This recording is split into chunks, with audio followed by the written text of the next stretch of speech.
All persons having business before the Honorable, the United States Court of Appeals for the District of Columbia Circuit are admonished to draw near and give their attention, for the court is now sitting. God save the United States and this honorable court. Be seated, please. Case number 24-5098. Red Lake Band of Chippewa Indians, a federally recognized Indian tribe, appellant versus United States Department of Health and Human Services. Mr. Gordon for the appellant, Ms. Neumeister for the appellees. Good morning, counsel. Due to unforeseen circumstances, Judge Henderson will not be joining us for this argument session, but we'll listen to the argument recording afterwards as part of our deliberations. You may begin now, counsel.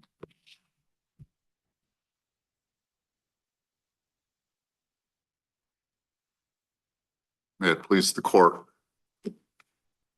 The court below erred in upholding the agency's refusal to compensate the Red Lake Band for both depreciation and principal and interest under its self-determination lease.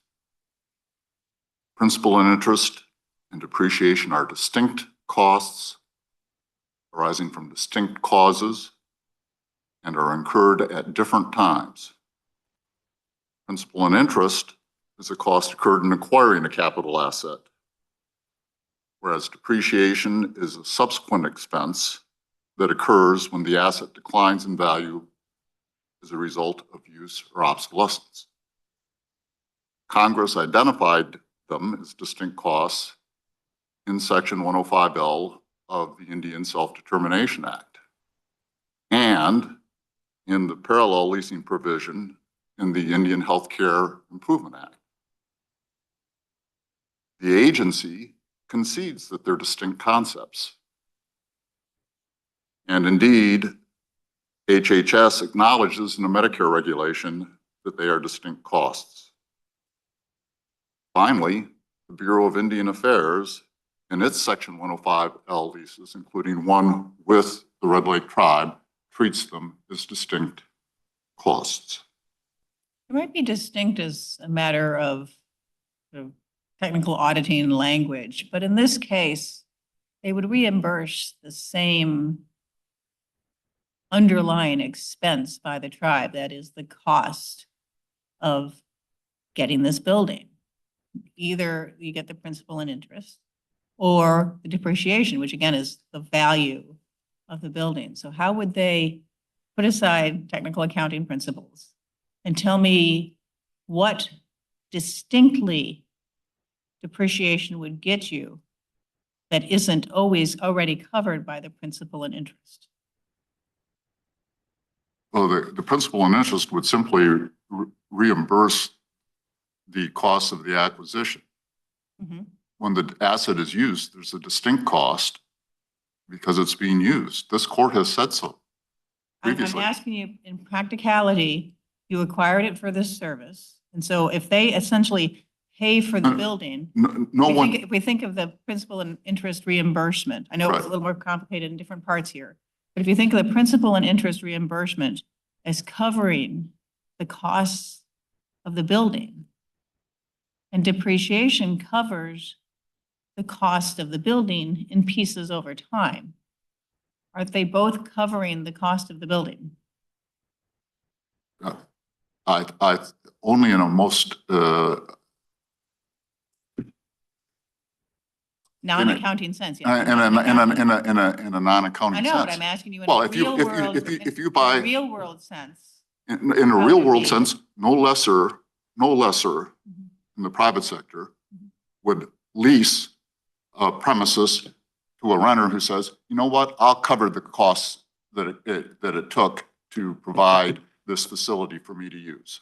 No, but no private lessor if they would already get paid for the cost of the entire building to build it in the first place. Well, if the U.S. government built the building, but they could rent it out without asking someone for both principal and interest and depreciation. Right? No renter goes in and pays both of those. Yes, lessees pay that all the time, Your Honor.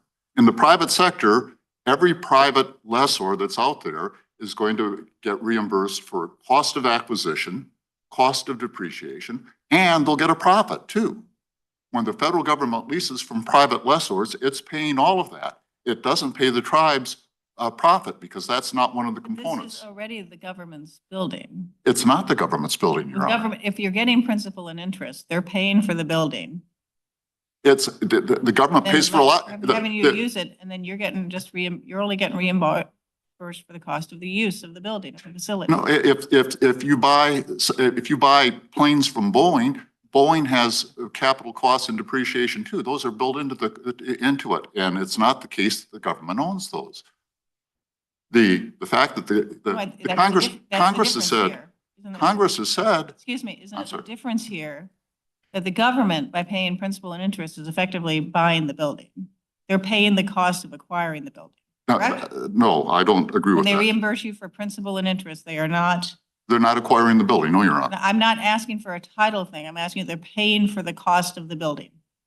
Congress said it's a lease. Are they paying for the cost when you deduct principal and interest? Are they not paying for the cost of the building? No, they did. When you're reimbursed. In the case here, they didn't pay for the entire cost. No, they didn't. Okay, we're talking about the percentile here. So just assume, I know there were some percentiles that were different here, but just assume we have a building that is entirely 100%. financed by the government. All right. Okay. All right. And then you all using it to deliver a service, an Right. important service. Right. But they have paid, when they reimburse you for all the principal and interest, they are paying the cost of that building being there and being used. They are, but they're not paying you for your coming up with the lease, getting the financing, supervising the construction, operating the building, or any of those things. All they're paying is Okay, the principal cost and of getting interest. Financing is either interest, or if you're talking about time, that's not on the list of things that Congress reimburses. No, it isn't, Okay. but depreciation is, Your Honor, No, but along with principal and interest, one right after the other. Excuse me. Depreciation is not the cost of the trouble of getting financing for a building. No, it's not, Your Honor. Okay, then, that's my point. So you mentioned that they're not paying for that, but that's beside the point, because Congress Well, has authorized them to pay for that. The Congress has authorized various expenses here, and they've twice authorized both principal and interest and depreciation. And because of the arbitrary position of the agency that these are somehow duplicative, because Congress hasn't called them duplicative, Congress didn't put a duplicative limitation in the statute. They're refusing to pay for both here, even though BIA does. There's the Indian canon of construction, which is now since 2020 baked into the Self-Determination Act itself. How can it possibly be consistent with that to have the BIA paying for both and IHS refusing to do that? Further, in 2020, if you built a building today, the government paid for principal and interest on your loan. Let's say you borrowed the full amount for the building. And by the time 39 years have passed, the full interest and loan, you've paid your creditor the full amount of interest and principal, and the government has reimbursed you the full amount of interest and principal. right, And then after 39 years, the building's dilapidated, it's not usable anymore. correct, You build a new building. right, You once again take out a loan that has principal and interest. And the government, once again, going forward, reimburses you for your principal and interest.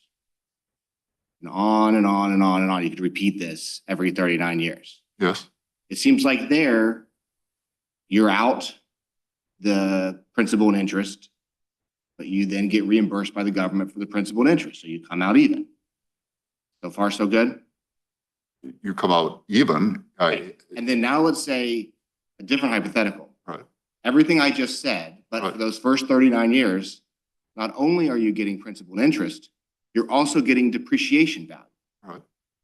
And then at 39 years, after the depreciation is fully depreciated, you build a new building, and then once again, you get principal and interest, plus you get depreciation. It seems like you're getting paid twice every 39 years to build a building that you only need reimbursement for once. No, because if you're the renter, if you rent a place and you pay off and your rent is set equal to the mortgage, it's you as the renter don't own it. And what lessor do you know, Your Honor, respectfully, that would lease to you precisely at a rent that's set equal to what their principal and interest is, assuming they got 100% financing, which they didn't. And I understand analogies to the private sector. I think there are a lot of things here that are different than private sector. Usually when a person in the private sector wants to build a new building, they have to pay for the new building. The government doesn't reimburse them. The government didn't reimburse them here. This is a different situation in the private sector. The tribe went out and got a loan. The tribe like a private party, it went out and got a loan. But unlike a private party, they will be reimbursed for the principal and interest on that loan by the government. A private party is reimbursed through the rent that it charges, Your Honor. The rent's going to include all of those components. They have to go find a rent. I mean, the government doesn't just pay them for their costs. Actually, the rentor is there to make a profit. The tribe is not supposed to be making a profit off of this. It's supposed to be. But it's entitled to both. Congress has said it's entitled. That's the difference. I mean, that's why your landlady or landlord, when you're renting an apartment, is going to charge more than just their principal and interest. They're there to make a profit, but you're not. To do it the way that IHS is doing it, rewrites it from a lease to a grant and aid program, which it is not. Congress has called it a lease. Congress has twice done that, both in the Healthcare Improvements Act and in the Self-Determination Act. And it's twice said, Congress has said this, that you're entitled to both principal and interest and depreciation. They didn't say and or depreciation. Can I ask what work does the reserve fund do? I know there's that's a separate cost category. No, I know that. That was created after the fact by regulation. I'm asking what work it does. It takes care of some of the fixtures, replacing some of the fixtures in the building and things like that. But it is not a substitute for the depreciation. Does it cover any costs that would normally be covered by depreciation? It was structured by IHS and BIA, which wrote the reg, to be something beyond depreciation because they already had depreciation by the statute. The reserve for replacement was one of the additional cost categories that they created. So it's covering different costs. So there's nothing that's covered by the reserve fund would otherwise be covered by depreciation? To my knowledge, no. Okay. And beyond that, Your Honor, that was not the claim that the agency made below. They didn't say it's duplicating what's in the replacement for reserve. They said it's duplicating principal and interest. That's an example of something that the replacement fund covers that depreciation wouldn't. That either the replacement fund, the repairs to building and equipment, and the operation and maintenance expenses, those three categories. Tell me what they cover that depreciation would not. Some of the fixtures in the building, Your Honor. There's the building itself, building the facility. Isn't the wear and tear on fixtures part of depreciation? I'm sorry? Isn't the wear and tear of sort of the interim? First of all, it's replacement of facilities, not, I don't think that's replacement. I would assume replacing fixtures might be repairs to the equipment. But contributions to reserve for replacement of facilities, I assume, would not be the. No, Your Honor, I think it goes, I think that there are distinctions between them. You know, the facility. There's some overlap maybe between replacement of facilities, repairs to building equipment and maintenance expenses. Yes, when you build a healthcare center, you've got to have various equipment in it. You've got to repair it and you've got to replace it. So that would be covered by repairs to buildings and equipment. Yes. Well, repairs would cover repairs, wouldn't necessarily cover replacement. Okay. No. All right. Operation and maintenance expenses. Would maintenance expenses include having to replace something? Within the building, but not the building itself. Okay. All right. So then replacement of the facilities, you're saying, is when part of the building itself wears down. I'm saying it could be, or machinery within the building or things. I thought you just said machinery. So replacement of facilities is different than repair of equipment. Unless you're agreeing that there's just some overlap between all these categories. Your Honor, I think that they are distinct. If you've got an X-ray machine in there, you've got to repair it. You've got to operate and repair it. Windows break down, you need to replace the windows. Would you use the contribution to the reserve for replacement of facilities?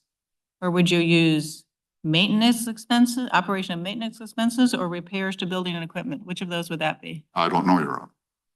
Well, and how can you know that the reserve fund and depreciation are not sometimes duplicative? Well, because the agency structured it to be a non-duplicative cost, or if they are sometimes duplicative, then that's why they've got the anti-duplication provision in there.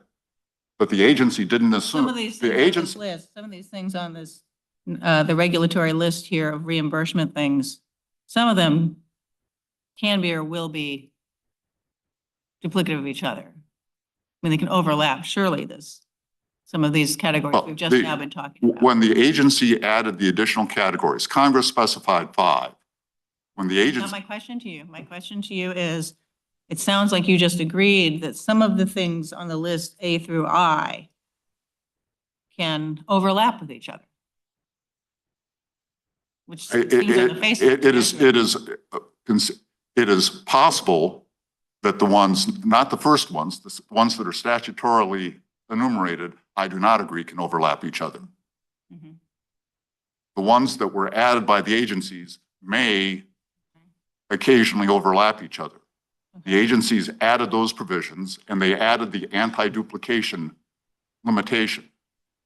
But that anti-duplication limitation cannot be applied to the. In the statute, it talks about lists things and then adds other reasonable expenses that the secretary determines by regulation to be allowable. Is there a chance that some of those, so your view is that the other reasonable expenses have to not overlap with the other ones on the statutory list? Right, or each other, Your Honor. Yes, that's correct. So what counts as a reasonable expense that's not already on the statutory list? Your Honor, I believe we're on the same wavelength. No, I'm asking you for an example of something. What else could the secretary add? Because the statute already covers principal, interest, depreciation, operation and maintenance expenses. Right. So what's off that list that would need to be covered by the secretary? Well, distinct from those. The secretary came up that they're now in the reg. Just give me so I'm not a landlady. I'm sorry, Your Honor, I don't have, it's in, they're enumerated in 25 CFR 900.70. I know, but you said there can be no duplication between the things in the statute. So now I'm reading from the statutory list in 5324L. Right. And the statutory list is rent, depreciation, principal and interest, operation and maintenance expenses, and other reasonable expenses.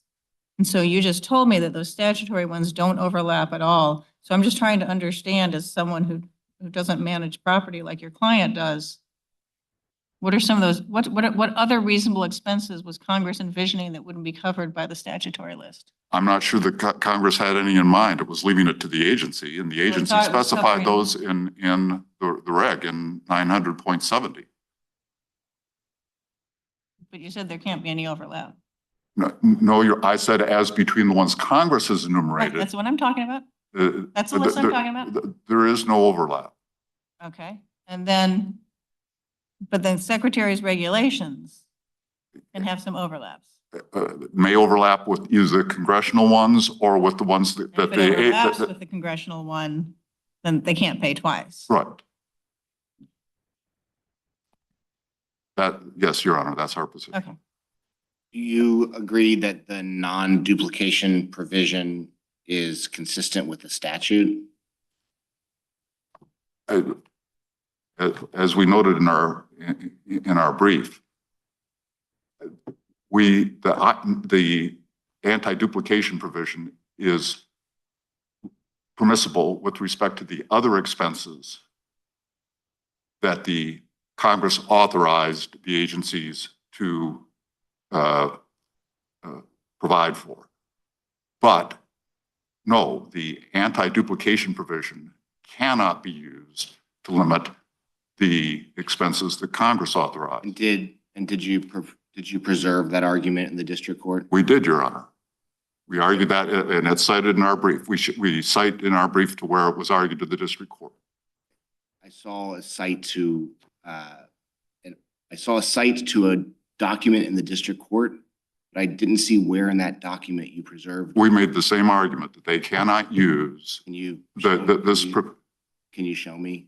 I don't have the brief with me right here, Your Honor. But I'm happy to submit that. I'm happy to submit it to the court as a by letter. Well, the thing is, you did say page number, but I couldn't find it on that page. So if you resubmit the page, that won't help. I know. I'll be happy to submit in both the language, Your Honor. No, I can read all the language on the page. And is it that you don't have your appellate brief or you don't have the district court brief? I don't have the district court briefing here. You don't have it here with you at the table? No, Your Honor. Okay. All right. We'll give you a couple of minutes for rebuttal. Thank you. you.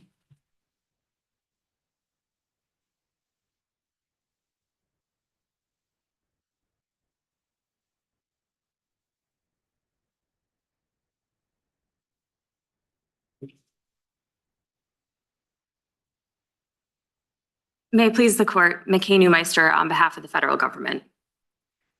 The tribe here is seeking double recovery for the acquisition cost of its treatment center.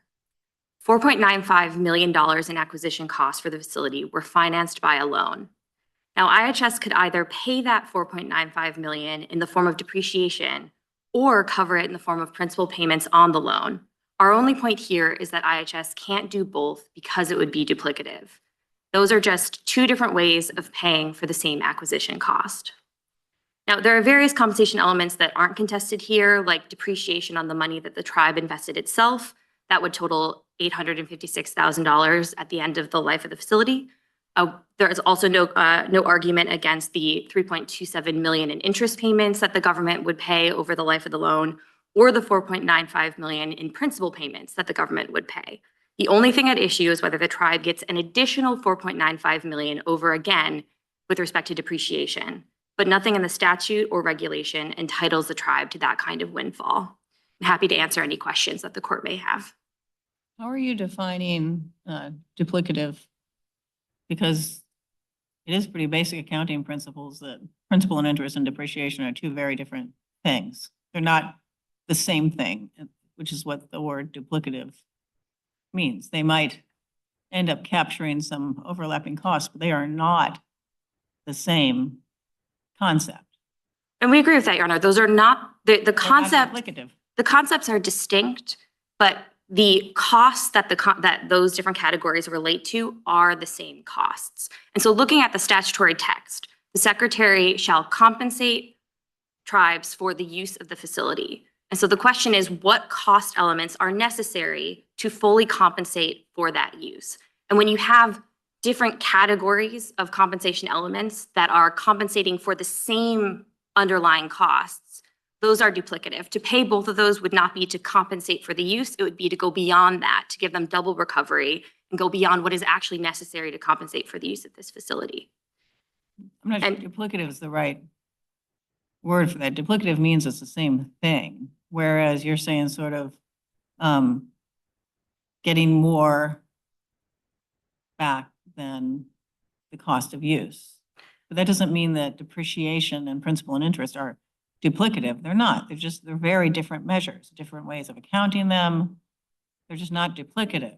So in certain circumstances, they wouldn't be duplicative, Your Honor. But here they are, because here paying. I don't think they're duplicative. Maybe you're saying some of the money you're spending is duplicative, but those categories are not duplicative. They're not categorically duplicative, but to compensate both of those here Congress would. listed these categories for reimbursement by category.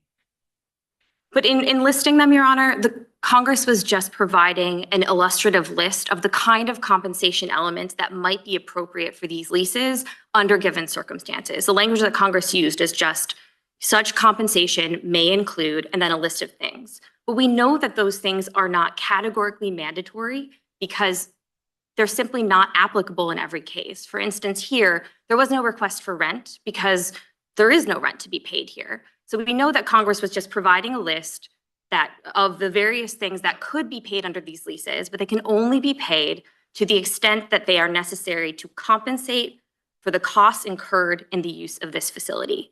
And here, principal payments and depreciation payments on the 4.95 million are two different ways of paying for the same acquisition costs.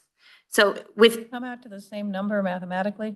They do, Your Honor. So the principal payments are 4.95 million, and the amount of depreciation that the tribe is seeking is exactly 4.95 million, because essentially it's paying for that acquisition over time. And that's what depreciation is. It's a means of allocating the acquisition costs of an asset over the useful life of that asset. And when you have principal payments, it's the same thing. The tribe has to pay the principal, pay the acquisition costs over the life of the loan in order to pay to acquire this facility. So if the government pays that acquisition cost and also pays depreciation, which allocates the cost over time, it's paying for the same thing twice. At the end of the day, those numbers will be exactly the same, 4.95 million. And there's simply no reason in the statute why that kind of windfall is required. Now, it's helpful to step back and to think about this in terms of what would happen if there was a different means of financing. If the federal government paid rent on a brand new facility for the tribe for the entire life of the facility, the tribe would be out of pocket nothing. The federal government would pay all of the rent costs. The tribe would have this new facility to use to provide these services for 40 years and have no out-of-pocket loss.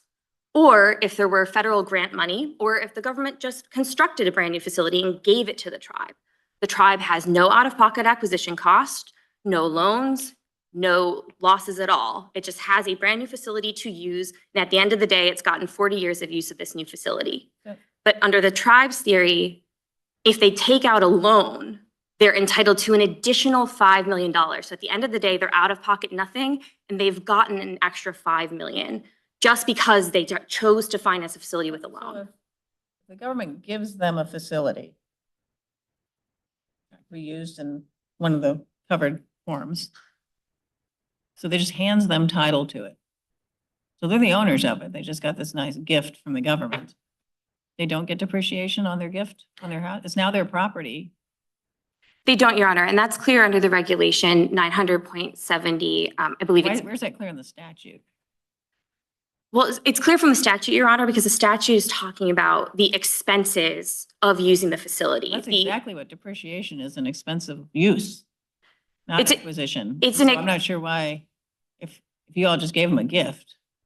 Depreciation is the way of accounting for the acquisition over time. When you purchase or build a brand new facility, you convert whatever your cash was, $5 million, into an asset that's worth $5 million.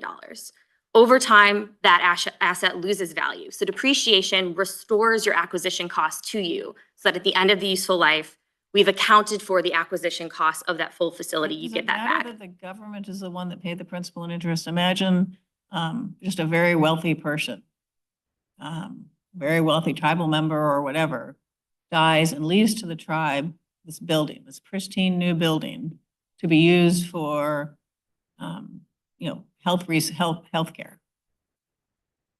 Would they? So they've got a gift, but it's not from the government. Would they then be allowed to claim depreciation? So, Your Honor, that's a question that the agency hasn't answered in this case. If we look at the They're regulation. not. Well, if we look at the regulation, Your Honor, it specifically says, it's talking about depreciation with respect to if the federal government is the one paying. If the federal government is the one who's given them this facility, this grant facility, then the tribe doesn't get depreciation on it. And that makes sense because the I'm sorry, tribe, you're talking about, where are you saying the regulations says? yes, apologies, Your Honor, that's, Talking about B? Right. that's B. Yes, Why- and so. I'm asking, right, precisely. If there's no federal acquisition costs, do they get depreciation? And Your Honor, Because that wouldn't have any, it wouldn't. So I think the agency would have to look at that and say, okay, is this a cost to the tribe of using this facility? And I think likely the answer, I don't want to get out ahead of the agency. I think likely the answer is yes, because if the tribe, yes. I think it likely is, Your Honor, because if the tribe has this facility, this value, it can dedicate that facility to different uses. If it's dedicating the facility that it has to the use of this program, then the cost to the tribe is the acquisition cost that allocated over time that it's losing by dedicating it to the program. But that's essentially the same acquisition costs that are covered through these principal and interest payments. Now, as I said, if the government paid through rent, if the government paid through a grant, At the end of the day, the tribe does not get a $5 million windfall. There's no reason in the statute why they should get an extra $5 million purely because they choose to finance it with a loan. And that creates incentives with respect to financing that cannot find any support in the statute. Ultimately here, the tribe is being reimbursed for all of its out-of-pocket expenses. The objective of this program is to enable the tribes to take on the management and operation of these health services. And so that is what these leases do. They're compensating the tribe for all of their out-of-pocket expenses. And so at the end of the day, the tribe can have this new facility, provide these services to their members, and suffer no out-of-pocket losses in connection with that. Our review's de novo, right? No deference to the agency. Yes, Your Honor. And if the agency just erred as a matter of basic accounting principles and calling depreciation and principal and interest duplicative, the reason it should have given is, in this case, there would be a windfall collection, and explained like you've been explaining here, but it's not because the two categories are duplicative, because the regulation talks about those categories being duplicative. Are we bound by Chenery, or does our de novo review mean we don't have any Chenery constraints? So, Your Honor, the argument that I'm making now is the same argument that the agency made. When we say these categories duplicative, and they're just different accounting concepts. Well, and I'd like to respond to that, Your Honor. I think with respect to these concepts, they are different in the sense that they don't always have to be talking about the same underlying cost, but in this circumstance, they are. They're not talking about the same thing. One is talking about the use and wear and tear on a building. The other one is talking, as you said, about acquisition costs. Those are just two completely different concepts. And Congress, Congress presumably knows what depreciation means. It shows up in a lot of statutes. So, Your Honor, presumably knows what principal and interest are in an acquisition process. That shows up as well. And they aren't the same thing. Your point here is that in this case, the compensation would end up paying them twice the building. But that's not the same thing as saying that those categories of reimbursement are duplicative. As they're requested in this case, they are. And I would just like to point, Your Honor, that takes a lot more. And I want to get back to my original question, which is, if, it's just a question, if we thought the agency's explanation, these categories of payments are duplicative, was wrong, just as a matter of straight up accounting principles and statutory text and congressional usage of those terms. But that the agency's concern about windfall was accurate. What do we do with Chenery on our de novo review? So I think that the court would simply be able to affirm on the basis that the agency explained, because even if the agency was using the wrong label, this was the concern that the agency identified. And so if the answer is clear that this is a permissible basis for denying these payments because the statute does not contemplate a windfall, it contemplates compensation, then we know what the agency's answer to this is, and the court could simply affirm, because it would be affirming for 2002 the exact same level of funding that was issued. I do want to just point, Your Honor, to two sources with respect to the statement that these are fundamentally distinct kinds of costs. I want to point, Your Honor, to a couple sources describing them that shows that they actually are the same cost. One sort of basic source, irs.gov, topic number 74, depreciation, says, quote, "Depreciation is the recovery of the cost of the property over a number of years. You deduct a part of the cost every year until you fully recover its cost." It's about allocating cost over time. Another quotation from the GAAP accounting standards codification, it's cited in the record at JA 121 in one of the declination letters or one of the negotiation letters, I forget which. But that accounting standards codification says that depreciation accounting is, quote, "a system of accounting which aims to distribute the cost or other basic value of tangible capital assets, less salvage, if any, over the estimated useful life of the unit." And it says that, so it is essentially describing that these are Depreciation is a means of allocating the cost of an asset, which refers to the acquisition cost, the initial value, over the useful life of that asset. And so by paying depreciation, the government would be paying for the acquisition costs over the life of this facility. That's the same thing that the government does when it pays for principal payments. It's paying for that acquisition cost over time. And in this case, it's clear. Those two things are exactly $4.95 million. If these were distinct costs, you would expect that the wear and tear on the facility and what that cost is to the tribe, it would be some other number, but it's not, because these really are just two ways of accounting for the same thing, the acquisition costs over time. If we were to disagree with your position and the district court's position,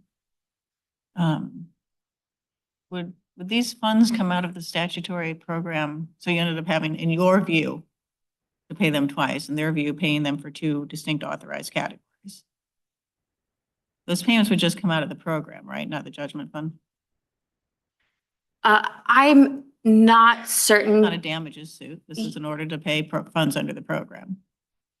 That's probably right, Your Honor. I'm not exactly certain. I'll just point you to the general statute for this is 25 USC 5331 talks about these actions, and it also talks about the extent to which the Contract Disputes Act comes into play under ISDA. I think that's probably right. I'm just not certain of the answer. Okay, because they've just find this isn't a damages action. This is an action to obtain in order to make the payments required by the statute itself. Yes, I think the complaint might have framed it. It might have also included a request for damages in exactly this amount, but they were essentially requesting an order to the agency to be compensating them fully the way they're requesting. Okay.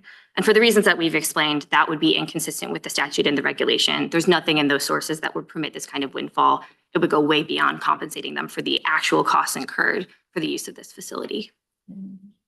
Right. If there's nothing further, we ask the court to affirm. Thank you very much. Okay, Mr. Gordon, we'll give you 2 minutes on rebuttal, please. Thank you, Your Honor. I just have a couple of points I'd like to make. Number one, we skipped over the fact that the tribe invested over $850,000 of its own money into the acquisition of this building of this facility. And under the approach that IHS takes, it simply is repaid that money as depreciation over the course of 39 years. Meanwhile, it loses the time value of that money, which at 5% interest would be approximately $5 million. So the tribe, for its efforts in constructing and operating this facility, loses over the course of 39 years about $4 million that it could otherwise have had under IHS's interpretation. Say that again. How are they? I'm sorry, you're gonna have to say it again. How they're losing $4 million? Your Honor, the tribe invested $857,000 into the construction of this building. It borrowed the remainder in the loan that you've heard about. But in terms of that $857,000, IHS, under its compensation, under the position it's taking, will reimburse the tribe for that as depreciation over the course of 39 years. So at the end of 39 years, they'll end up with their $895,000 again. But it'll be 39 years later, and they'll have lost the value that they could have obtained during that 39 years had they invested the funds elsewhere. Mr. Gordon, can you remind me where this is in your briefing? It's in our briefing at page 26 of the opening brief, footnote 5, Your Honor. Footnote 9, sorry, footnote 9. The whole point here is that you can't, I mean, you could have taken that building and used it for whatever you want and charged whatever you wanted for it. But when you agree to work with the government to deliver a particular, use property for particular services, they want to make sure you break even. Well, this isn't breaking even. So you just said you could have used it for something else, but then you wouldn't have gotten principal and interest if you used it for something else. Well, if you'd used it for something else, the tribe would have had $5 million at the end of 39 years. As it is, But they you end wouldn't up with have the had money. your loan money repaid, Well, right? And you wouldn't have had maintenance, and you wouldn't have a reconstruction of facilities fund. The other thing here is that the government has suggested that that the tribe is gaming the system somehow because it's borrowing the funds rather than just investing it. I think we ought to be real here. We're talking about tribe. This is not a wealthy tribe. It's out in the middle of nowhere in Minnesota. And Congress is not so naive as to think that they were going to be investing their own funds. The money here, does it come from a general congressional appropriation for tribes, and then the agency just figures out which tribe gets what? The Congress appropriates money every year for the Indian Self-Determination Act, Your Honor. I guess maybe a more specific way of putting it is, if you said that your tribe is a poor tribe. That's correct. I'm not here to disagree with you on that. If you get paid twice for what you should get paid for once, that means more money for you, but does that mean less money for another tribe? No, Your Honor, because our position is that all tribes should be compensated in exactly the same way under their leases. But what if that leads to more money requiring the agency to spend more money than Congress appropriated? Is that? Well, Congress can adjust it. Congress has put that mechanism into the Self-Determination Act itself. But okay. Congress could appropriate more, but if Congress doesn't appropriate more, then at a certain point, the fund runs out. And if you're getting more than the statute entitles you to, that's going to mean less money for other tribes. But our position here, the only way we get more money is if all tribes do. Our position is that this has got to be the uniform construction for all tribes that do leases. So we're not seeking anything that we're not trying to advantage ourselves at the expense of any other tribe. This is a uniform position we are taking here.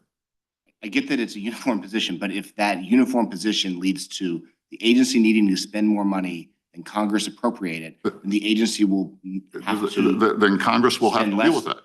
Well, and unless Congress does deal with it, the agency will give either some tribes or all tribes less than they are entitled to. Whatever the consequences would be, if we run out of funding for any agency, Your Honor, that would be the case. One other thing, Your Honor asked a question of the government that I'd like to take a shot at, and that was, what if you don't agree with the rationale that the agency gave? Although you think that there's some substance, but not the rationale that they gave. The statute itself addresses this. The Indian Self-Determination Act in Section 25 U.S. 5321 says in Section B1 that whenever the Secretary declines to enter into a self-determination contract or part of it, that the Secretary shall state any objections in writing to the tribe. And then it provides further in B that the tribe can take an appeal. And then if you go down to Section E1, it says that with respect to that appeal, which would be or a civil action, which is where we are now, the Secretary shall have the burden of proof to establish by clearly demonstrating the validity of the grounds for declining the contract proposal or a portion thereof. So the statute, Congress has placed the burden on the agency to articulate its objection and to uphold that objection, not some other objection. Right. I'm trying to reconcile that and Chenery principles, which this would be consistent with our de novo review. What is our de novo review of the legal issue? Your de novo review is whether the agency has upheld the rationale that they gave, which was that these two costs are duplicative, which they're not, Your Honor. As Your Honor was pointing out, they're different concepts. And I don't see the windfall if the tribe is invested $800,000 and they're saying at the end of the day, it will get, it doesn't get principal and interest twice. They're simply saying it gets principal and interest and then it gets the depreciation of the value of the facility, which is $4,950,000. I mean, by my math, in this case, the tribe would come out about even with that. Okay. All right. Any further questions? I just have one follow-up on the forfeiture question I asked, because I did go back and look at the page. I think my question was about whether you think the duplication provision is consistent with the statute. The duplication provision is in 900.70. Am I right so far? Yes, Your Honor. Okay. And then I went back and looked at the page from the district court briefing that you cited to, and that page doesn't refer to 900.70. So how did you preserve a challenge to 900.70 Your Honor, without mentioning 900.70? Your Honor, I don't have the page in front of me, but as I said, and I don't have my brief with me, so I'm at a disadvantage. Let me just ask in the abstract. If a page of a brief does not cite to a regulation, is it fair to say that the page of that brief does not preserve the challenge to the legality of that regulation?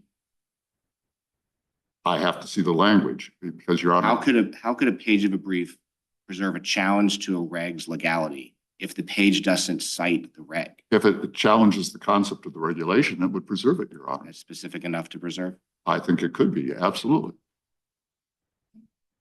Thank you very much to both counsel for the helpful discussion. Case is submitted.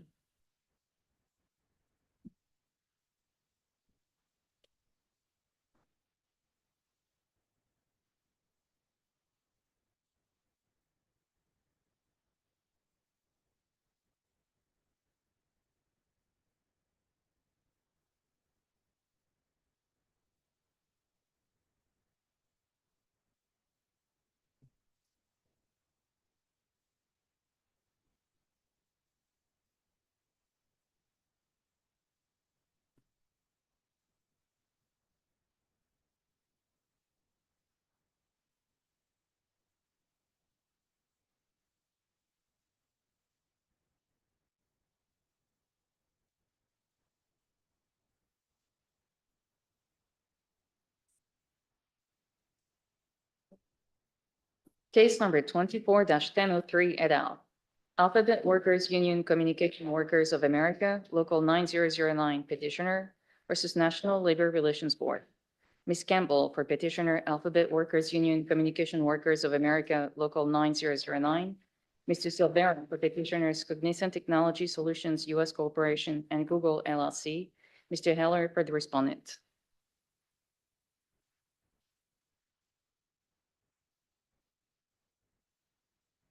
Good morning. Good morning. May it please the court, my name is Carla Campbell. I'm here on behalf of the Alphabet Workers Union petitioner and intervener in this case. The National Labor Relations Act makes the board responsible for remedying unfair labor practices. The board failed to do that in this case. Here, the employers failed to bargain with their employees' chosen representative, my client, which is a clear violation of the act. The union does not challenge the board's choice of remedy, but rather that the board failed to engage in reasoned decision-making when choosing the appropriate remedy. The board denied the non-monetary remedies the union requested without explanation. The board severed the question of monetary remedies for resolution at some later unspecified time. Of course, the board has broad discretion to craft remedies, but it is an abuse of that discretion to simply refuse to award remedies without analysis or explanation.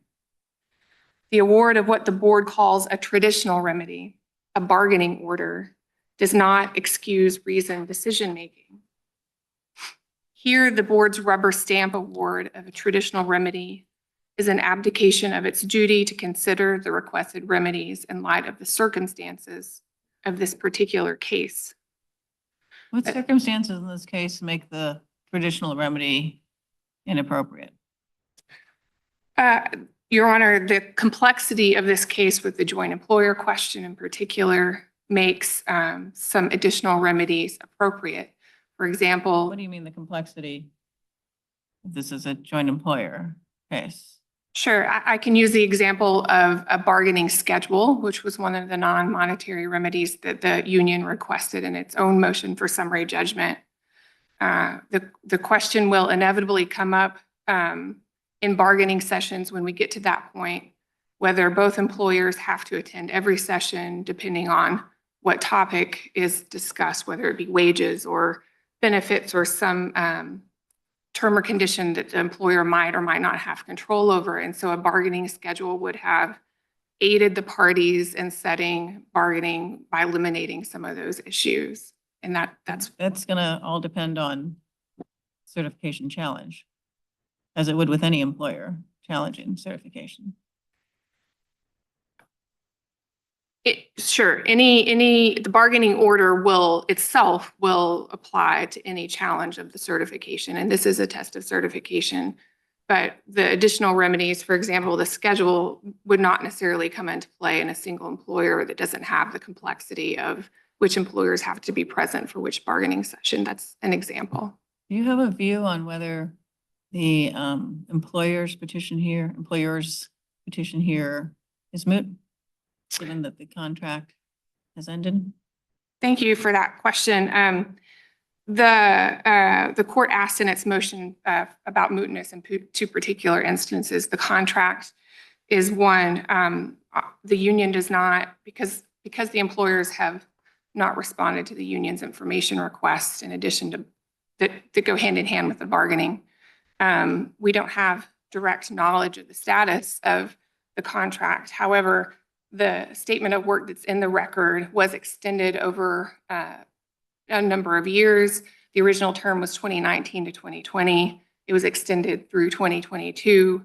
And my client's belief, although again, not based on direct evidence, is that there is still a relationship between these two entities. But I will say, importantly, even if there was not, even if the contract had expired completely and Google is now contracting with some other labor supplier to perform this work on the YouTube music platform, that would still not make this case moot. One of the reasons is that there are a number of pending ULP charges, unfair labor practice charges, currently before the board. And The contract ended, at least according to the information we have so far, maybe will be corrected. The certification order was January 2024, beginning of January. The contract ended the end of February. So it's only 2-month period, probably a little less, probably like 7 or 8 weeks. When the order was in effect to bargain and there still was a contractual relationship on which the certification order as to the joint employer issue was premised, would have still been in effect. You see, even if there was some other relationship, we don't have any idea what that relationship was or how it would map onto joint employer analysis. sure. So I assume any of the claims for which you are seeking further remedies from the board would have to pertain, let's assume, just for purposes of this question to you, that the relationship did end and their petition is moot. Any of the extraordinary remedies you want would have to have been justified within that 2-month period. Is that correct? They would have to have been, they would have to have accrued between the certification period. January 3rd and February 29th, Correct. 2024. Okay. But again, I'm happy to take that assumption and play it out. Okay. There's still a dispute that presently affects the rights of the parties because, again, the joint employer question will, the board will inevitably face the joint employer question again if this court passes on it for the pending ULPs that happened during that period between certification and assuming the contract ended. The damages question. You have unfair labor practices in that 2-month period. We have unfair labor practices that are pending after certification. Are the unfair labor practices targeted Cognizant or Google? Both. Okay. They rely on the same joint employer question in which the board is going to look to this court's decision on that. Even if the contract ended as we're making this hypothetical, if the court were to uphold the joint employer finding of the board, then both Cognizant and Google would have to engage in effects bargaining for the effects of the end of the contract and how that would impact the bargaining unit. So it doesn't, just the end of the contract doesn't absolve either party of its bargaining No, but obligation. the board obviously had no ability to consider what remedies might be appropriate in the context of the contract ending at the time it made its decision awarding traditional remedies here. Correct. The remedies we've requested would, some of them are retrospective, and some of them are prospective. And so, for example, the cost of bargaining going prospectively, obviously, that particular remedy would not apply if there was no longer a contract, but the retrospective remedies we've requested. Would it still apply to Cognizant? Or does it just not apply to either one of them? I guess it would depend on, the YouTube music platform still exists. I think we can analogize this to the public citizen case that the court mentioned in its order, in a FERC case, where FERC decided not to build this particular power plant. So, there was no live controversy between the parties anymore. The product, if you will, in this case, the YouTube music platform still exists.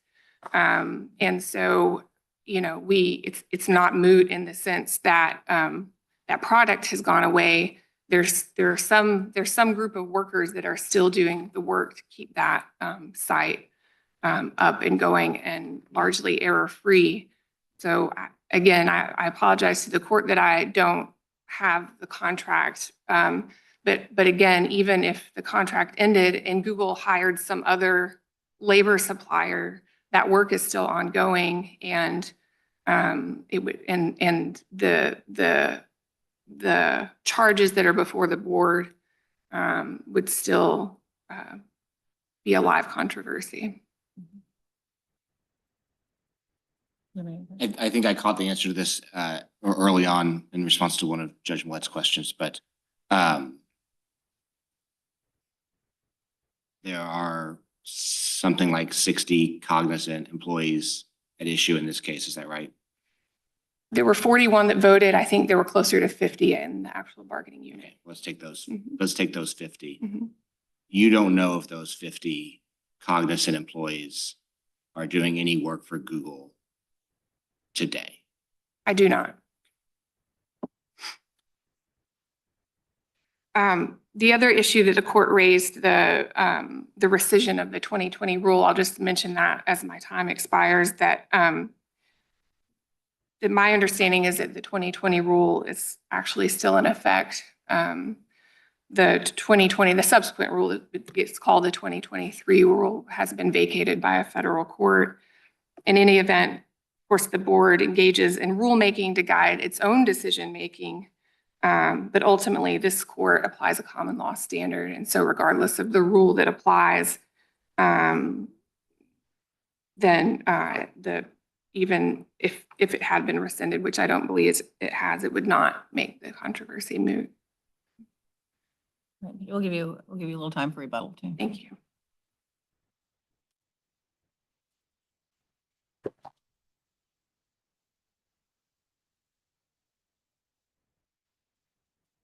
Morning, Your Honor. May it please the court, Matt Silvera for Google, and I also am presenting argument on behalf of Cognizant today.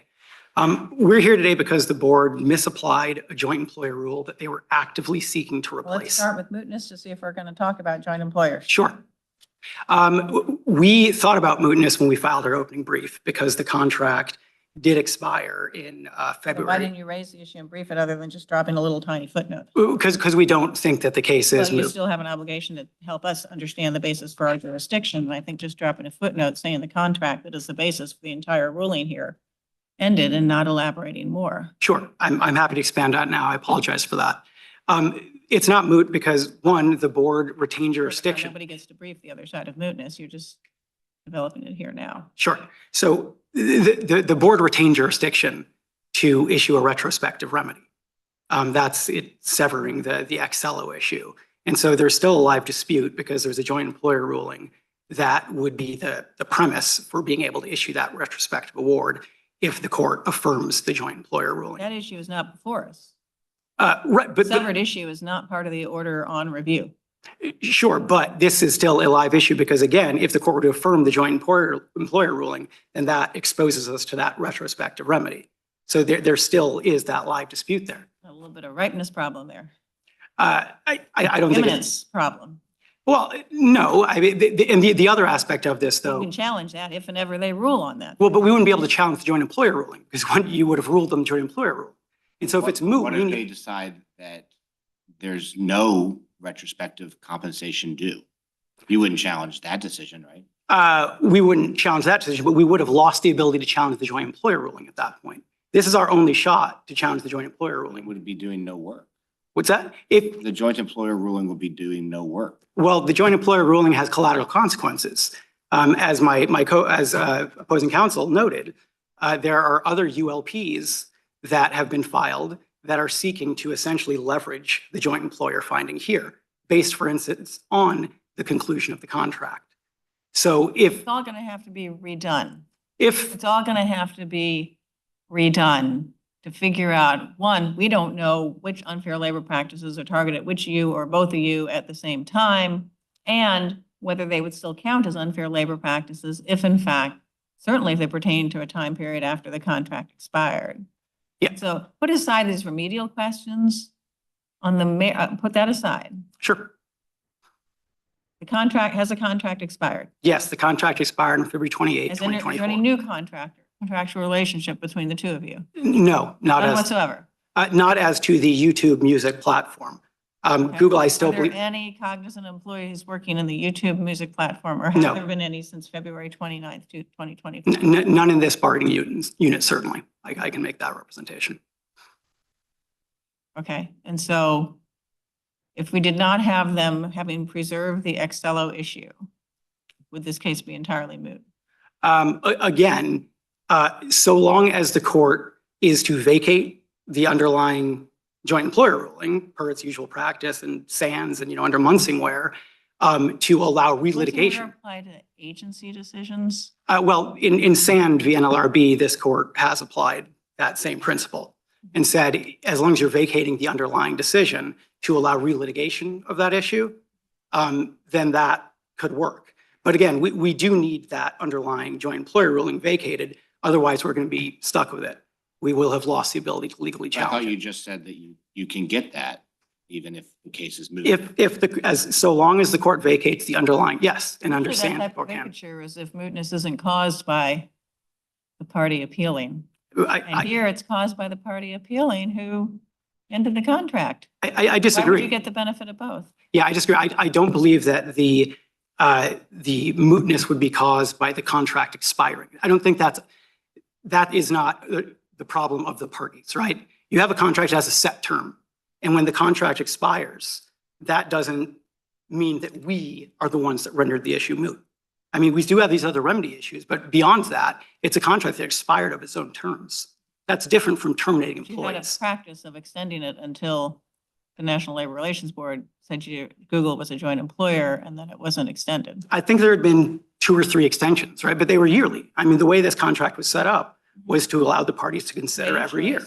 I know, but it's, the problem with vacature is you're having your cake and eating it too, right? You chose not to do the extension so that you wouldn't be bound by the board's decision.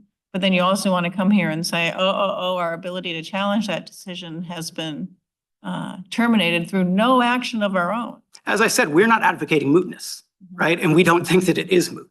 But I'm saying if the court were to conclude that this case is moot, to saddle us with To be clear, your only basis for that is the Excello reservation. the Excello reservation There. and the collateral consequences of allowing that joint employer ruling to stand Mhm. and not allowing us to relitigate that issue in Any the pending ULPs. Okay, all right. Go ahead. So that is where we are on mootness. This is why we didn't make the argument. We don't think it's So moot. for the future, there's a substantial issue. This is not a small mootness question. This is a very, very large one. And we expect counsel on jurisdictional matters to be a bit more forthcoming in their briefing on such issues. Just going forward, please. I understand, Your Honor. As for the actual joint employer ruling, if the court determines that the case is not moot and is not going to vacate, We do think that the board simply misapplied that rule, and we know it was actively trying to replace it at the time. And in doing so, it really did distort the operative rule and disregard the foundational precedents that the rule was expressly intended to codify. So we do think that the court should be reversing that joint employer ruling as arbitrary and capricious. If companies can't rely on the board to faithfully apply its own rules, then they can't structure their affairs with any reasonable expectation of compliance with those rules. Affirming would also upend countless outsourcing relationships. Under the board's. Go back and tell me exactly which unfair labor practices you think keep this thing alive? Which unfair labor practices? You said that was the other you said both except. Oh, sorry. unfair labor. Yes, the union has filed an unfair labor practice based on the expiration of the contract, right? And that is premised on the concept that we were in fact joint employers.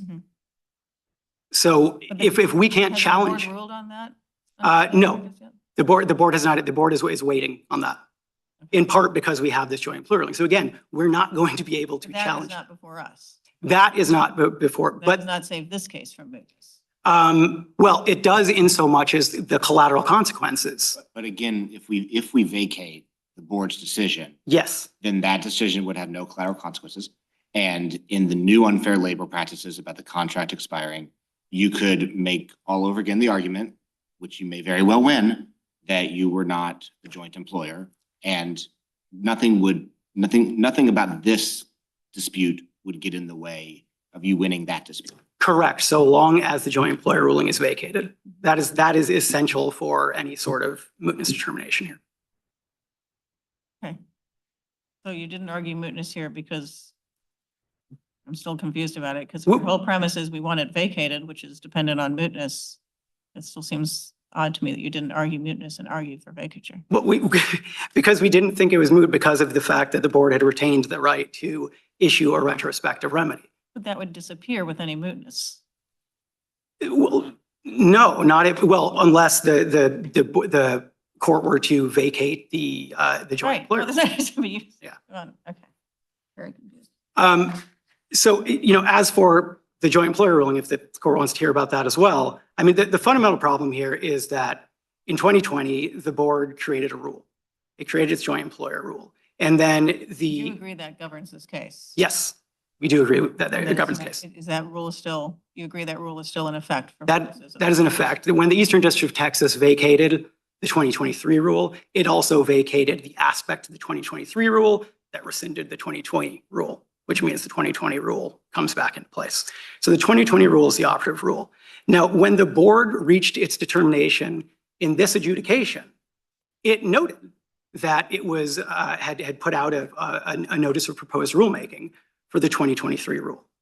In the adjudication, it didn't actually address any of the foundational precedents for the 2020 rule. And that's Larico and TLI and Airborne Express. These were all literally the NLRB decisions that the board said in the 2020 rule it was essentially adopting. It was saying this is the path that we're going to take.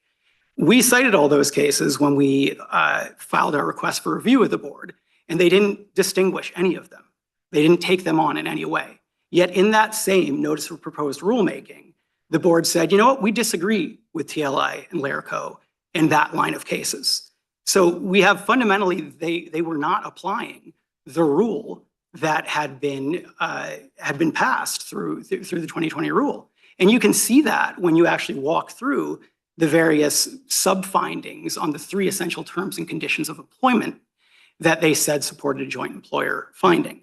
If you look at supervision, the first thing they talked about was training. Well, the preamble to the 2020 rule says, we've considered training as an essential term or condition of employment, and we've concluded that's not going to be one of them.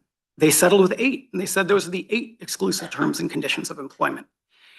When they talked about Google tools and processes, and again, this is a proprietary platform that Google has essentially contracted out to have people help to maintain the content, right? To ensure a cleaner and more accurate database is what the statement of work says. Obviously, you're going to need Google tools and processes. The board, in its 2020 rule preamble, talked about the concept, the Reed factors, right, for independent Do they rely contractor. on tools and processes as a basis for joint employer in this case? They are, the board has 4 sub-findings under supervision. One is training, which I said, the 2020 rule said we exclude. Second is Google tools and processes, which again, the 2020 rule preamble says, actually, we don't find that instructive. Then it looks at prioritization and rates of performance. Prioritization is something that's talked about in LARCO. It's talked about in Southern California Gas, the very board precedents that the 2020 rule was codifying, and said, no, that's not indicative of a joint employer relationship. And then it looked at these QA rubrics. And the QA rubrics, that's fundamentally ensuring the performance I that did say none of those factors are relevant in determining whether there's supervision. it did not say, no, but it didn't, well, They won't prioritization. by themselves do joint employer status, but at some point you got to look at something to figure out if you're supervising. Sure, If you but are training them and interacting with them daily with instructions on how to do their work and detailing in incredibly fine and minute levels, performance evaluations. You're telling me prior precedent says none of that is relevant. yeah, I can speak to each of those. The training, I mean, that's advanced description of tasks, which is talked about in the rule as something that is permitted. That's just a description when you're doing it every day. No, training happens that's onboarding. That's when you start the You're job. doing it. No, then you may continue training because there's records here about new tasks and new things coming along, then they're having to train them in the process. Well, no, it's first of all, Supervising them at an extraordinarily close level. I disagree with that view of the record, but again, the training is something that's advanced description of task. It really You're is. saying all this stuff is not, the 2020 rule said we'll never look at any of these things. What will they look at for supervision? The board will look at actually instructing individual employees on a daily basis. That's not what we're talking about here. Training is something that Google created training materials that were given to. Is finding that happened. Then What's that? if we read the order as finding that there was daily instruction on how to work, Well, as well as extensive training, and that this is sort of an ongoing process because things change, new issues come up. yeah, that was not Relevant. the board's rationale. But if we were to read it that way, I don't know how if the you, board were to, if a fair reading of the board's decision, you can, I'm not saying whether it is or not, but if there's a fair reading of the board's Sure. decision, that would be relevant. the board didn't just rubber stamp the regional director's decision here. The board looked through all of these factors and actually disagreed with the regional director on some, such as One direction. direction. So I don't think we can then, and they actually took what the regional director had relied on as direction and said, you know, we'll put that over here in the supervision Well, category. That's their prerogative. But the point is, I don't think that you can basically give the board additional rationales other than the ones that they expressly provided in their order. And that's all that we were able to actually review. Okay, thank you very much. We'll give it a couple minutes.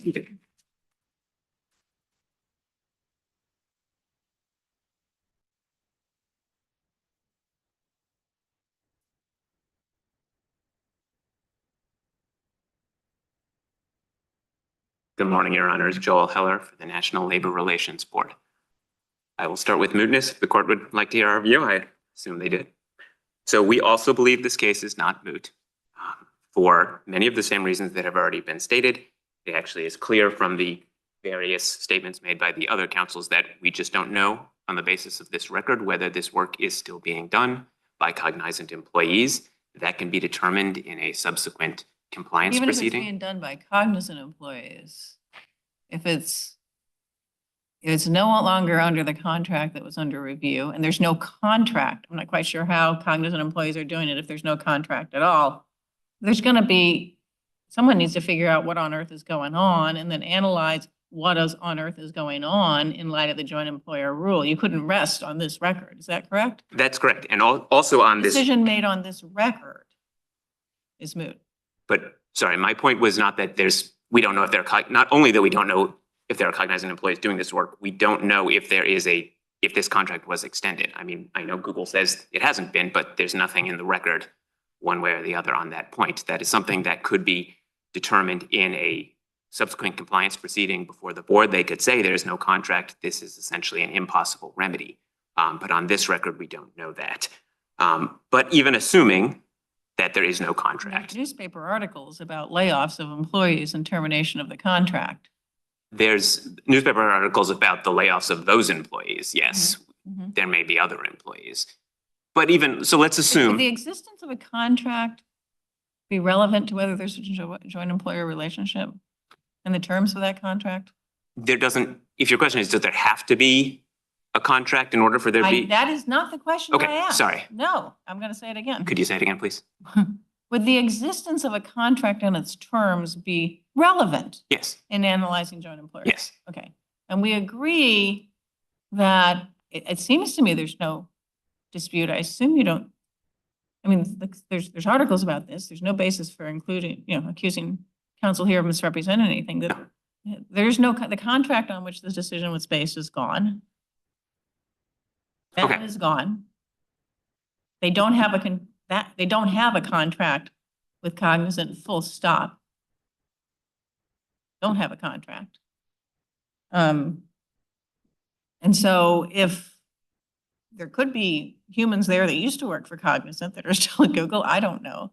Yes. But for purposes of a joint employer decision, which requires a very careful analysis of the relationship between the two companies, it does feel like there should have been a very substantial upheaval here that would at a minimum require new analysis by the board.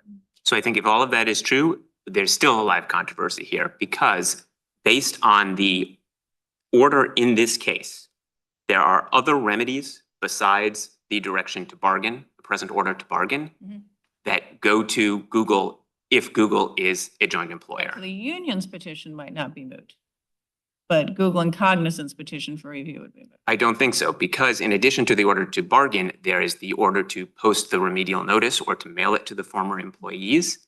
That is something that Google would still have to do if it was a joint employer.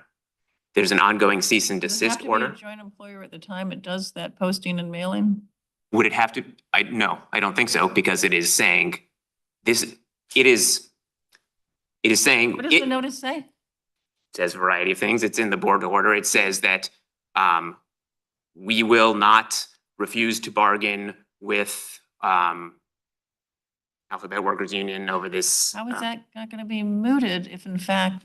They still have to, even if they're not currently bargaining, there's other things it says.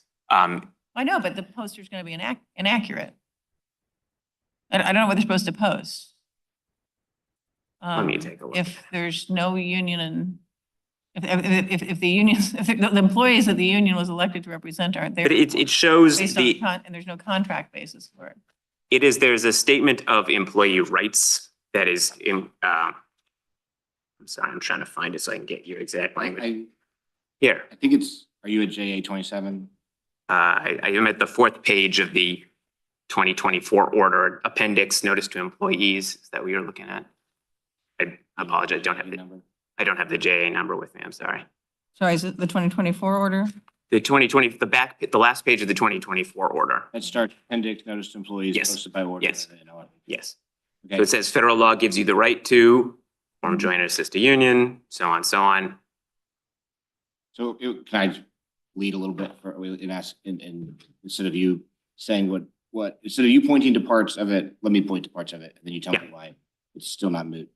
It's referring to the Alphabet Workers Union, Local 9009, and then from there on out, it just calls it the union. One of the things it says, we will on request bargain with the union.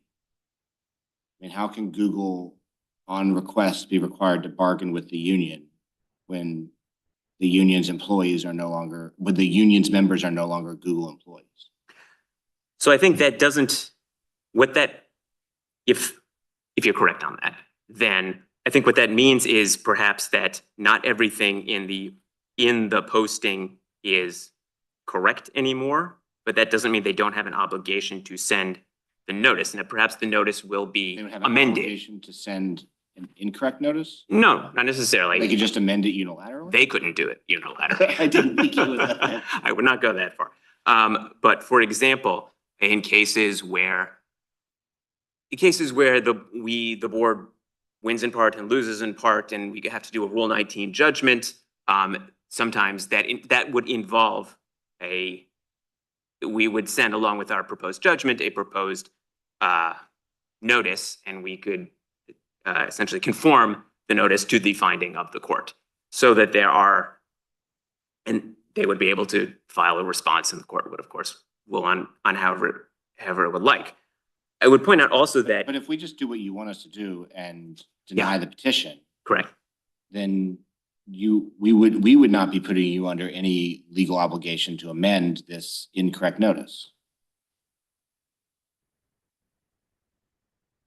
Not saying We it's would not- correct at the time of the board ruled, we're just saying now it would be inaccurate. I see what you're saying.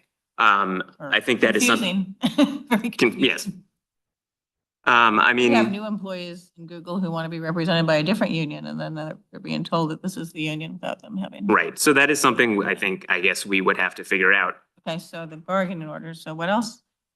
Sorry? So what else is relevant? Oh, what is, so the notice remedy, and I would, Notice remedy is sending the same thing to the employers? sorry, Is the note, what, in the notice remedy, is the content of the notice the same as this? this poster? appendix, This poster, yeah. yes, yes. Okay, so that's got to get That's revisited. out also.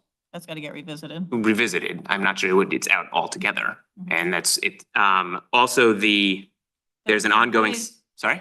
I mean, surely this has happened for the board before. Let's assume at least, and I'm sure counsel for Google and Cognizant will confirm, that there's Mhm. no implied contract or unwritten contract. And when the press says that the employees are laid off, that they aren't still working for Google. Right, so. What's the notice they're supposed to send? You had rights. They weren't adhered to for 2 months. Sorry. Perhaps. I mean, there is a reason why these notices are posted. There is an informational aspect to them so that employees are aware of their rights and are aware that there has been a violation, even if the remedy, I mean, there are notice postings, even if there's no other remedy. And I suppose, Other remedy, but if it's. I think you could Is analogize there it. precedent of issuing these notices when 100% of the employees are no longer working? And I think an analogous situation is when a business has closed.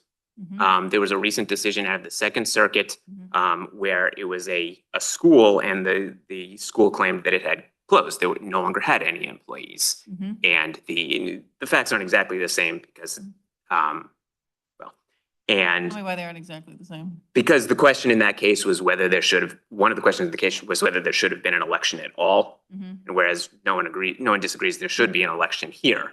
But the fact that is analogous is that there was the argument that there simply are no employees in this bargaining unit anymore. Mhm. And the Second Circuit enforced the board's order in that case. I'm not sure, it was one of those memorandum opinions, so I'm not sure how much detail was in the opinion itself.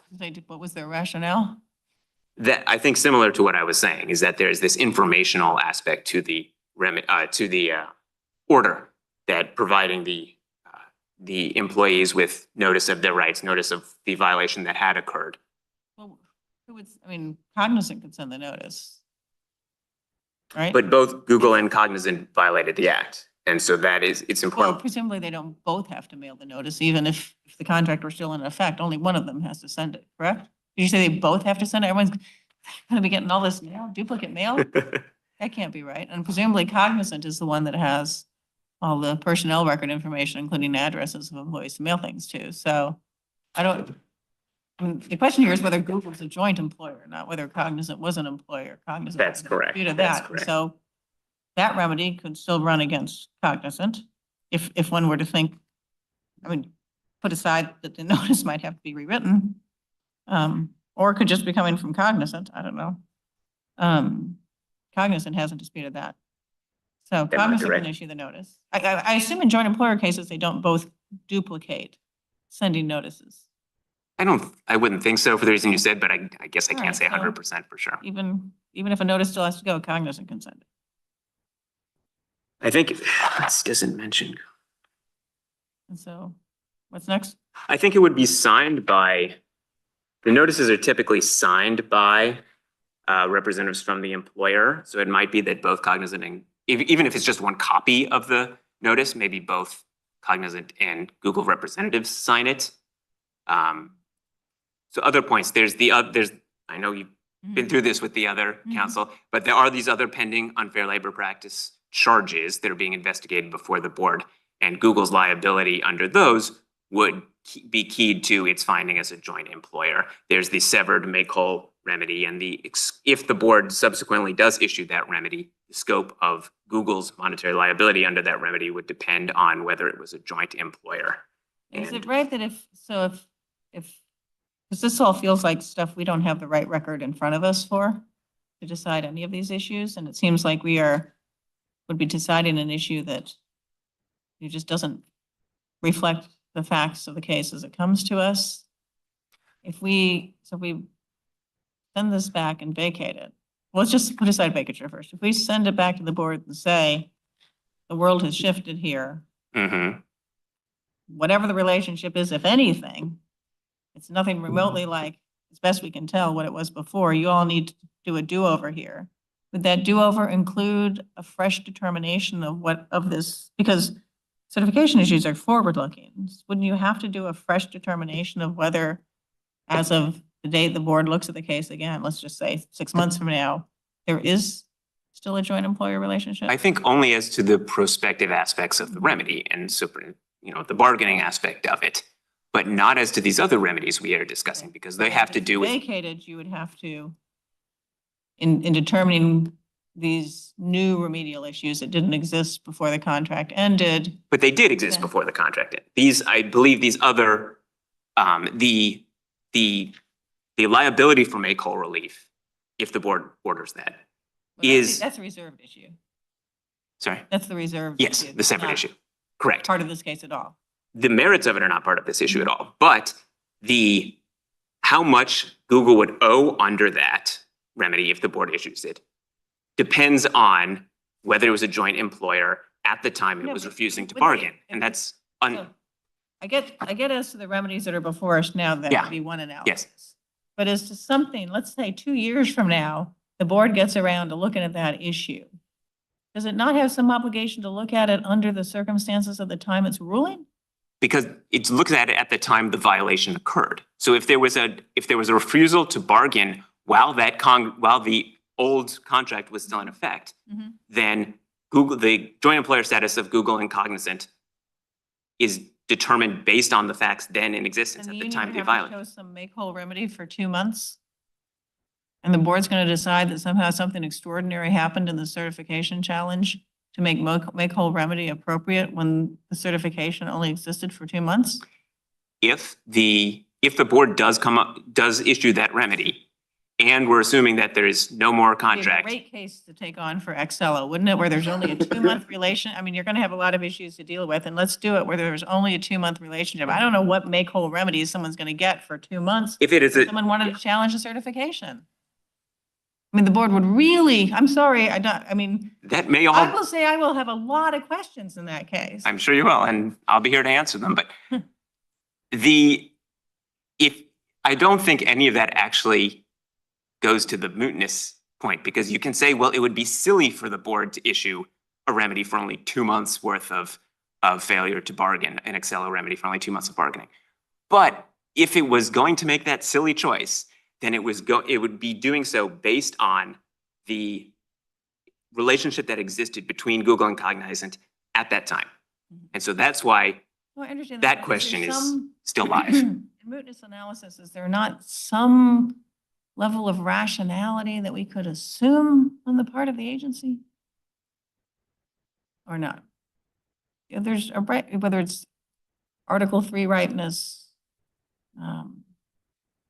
imminence, something, it just seems to me, I'm having a lot of trouble conceiving that that one is ever coming to fruition. So that the board might not ever issue an Excello Well, it remedy was already in this saying, look, case. We've got precedent. This is where we are. There's all kinds of problems with trying to do a make-whole remedy. And it would have to be a case where traditional remedies for a challenge, in a case where this is their only chance to challenge the basis for certification challenge is made. I mean, it just seems to me. So is this a kind of, We don't even know when they're gonna rule on this darn thing. That's correct, right. I think what I can say is that there's a non-speculative chance that the board could issue an Excel remedy as to this case. And looking at that FERC case, that seems to be the standards. They're non-speculative. Okay, I was really gonna put it in the speculative category, given we don't even know if and when they're gonna rule on it. And then given this change in the factual circumstances, which would seem to be like the worst possible factual scenario in which to think a make-whole remedy is appropriate, because it was only 2 months. There's no identification of exceptional misconduct or bad behavior whatsoever. And then you had a very, serious issue, just because we don't have much joint employer precedent. There's nothing to say who wins on the merits at the end of the day, but it's a very serious issue that needed to get litigated. Can you imagine a worse vehicle? Can you imagine a worse vehicle for the board to say, this is the one we're gonna? Well, then I'm happy to say I have these other arguments as well. If you think, well, that one's too speculative, then we still have, we've been over it before, so I don't want to repeat myself, but there's the posting issue. There's the other pending unfair labor practice charges, which again are based on conduct that happened while the facts were litigated in this case. And so there would be nothing new for the board to analyze to determine if there's a joint. If the question is there a joint employer relationship a year from now? Sure, we would have to look at a different record. But if the question is, was there one at the time this case was litigated, and those other unfair labor practices, the pending ones, go to that question, then I don't think the board would not have to analyze a new record to come up with its joint employer determination. I think. But I do have some more. Go ahead. Yeah. But, you've got it. If it's not moot. In my last minutes, if it's not moot, yes. I have a couple merits. Sure. Questions. The Google managers did not work side by side in person or virtually with the Cognizant employees, correct?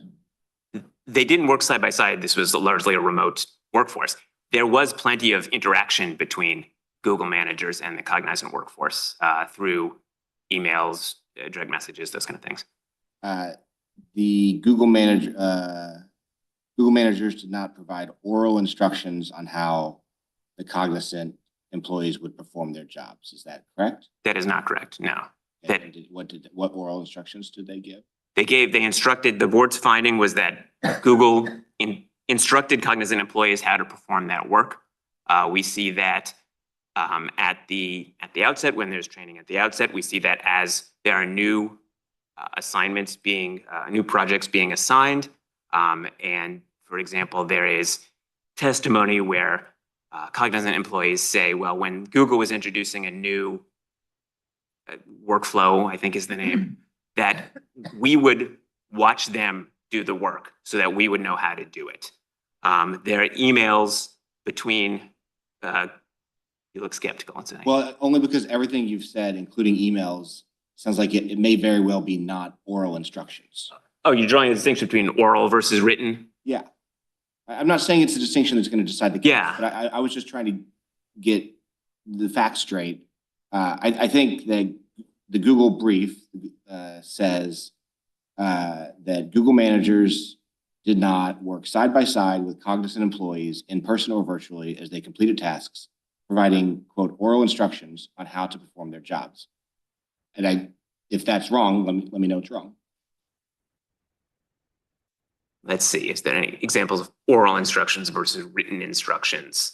I guess I don't know for sure in the example I just gave you where they were observing the Google employee do the work in order to learn how to do it, if there was conversation at the time. I think at the outset there is training at the outset, which I guess I can't say 100% for sure, but assume had some oral component to it. They didn't just show them the PowerPoint silently. Google also says that Google managers did not provide individualized performance feedback. Is that correct? No. The Google employees reviewed some of the quality analysis, the QA scores, and had discussions with Cognizant employees about them. There's testimony about that. Between Google and the employee. And the individual employees, yes, there's some evidence of that. Email versus vocalized because they were remote. I don't know if it was a phone Maybe it call was or over an a phone email. call or a Zoom or something. We don't Right. know. I'm not sure. Was it, Oh, no, please. because does it matter for joint employer whether it's oral or written, as long as it's I don't think sort so. of real time given in a virtual workplace? Right. I don't see any reason why it would, and there's certainly nothing in the regulation that makes that distinction. The supervision, the hours, the benefits, the board went through how there's evidence of direct and immediate control over those as those terms are. I read it. I just Yes. wanted, I've got a couple more. I just want to see if you're on the same page as Google or not. And then I know you have arguments that even if Google's correct about these facts, they're still wrong about Sure. the outcome. Yes. They say, nor did Cognizant cede control over everything except hiring, firing, and compensation to Google, giving Google exclusive daily supervision over Cognizant employees. Sorry, can you In say other that again? words, and it's comparing and contrasting with International Transfer of Florida. It's saying Cognizant did not cede control over everything to Google. You definitely agree with that. Sure. And then Cognizant did not cede control over everything to Google except for hiring, firing, and compensation. That's also true. Right? That's true. Okay, and they didn't give Google exclusive daily supervision over Cognizant employees. That's true. And then I think this is my last one. Nope, that was my last one. Okay. I appreciate your patience and Sure. Judge Millett's as well. Sure. So when we're talking about supervision, just to respond to something that Google's counsel said before, the board's finding as to supervision was that its top line finding was that Google actually instructed Cognizant's employees how to perform their work.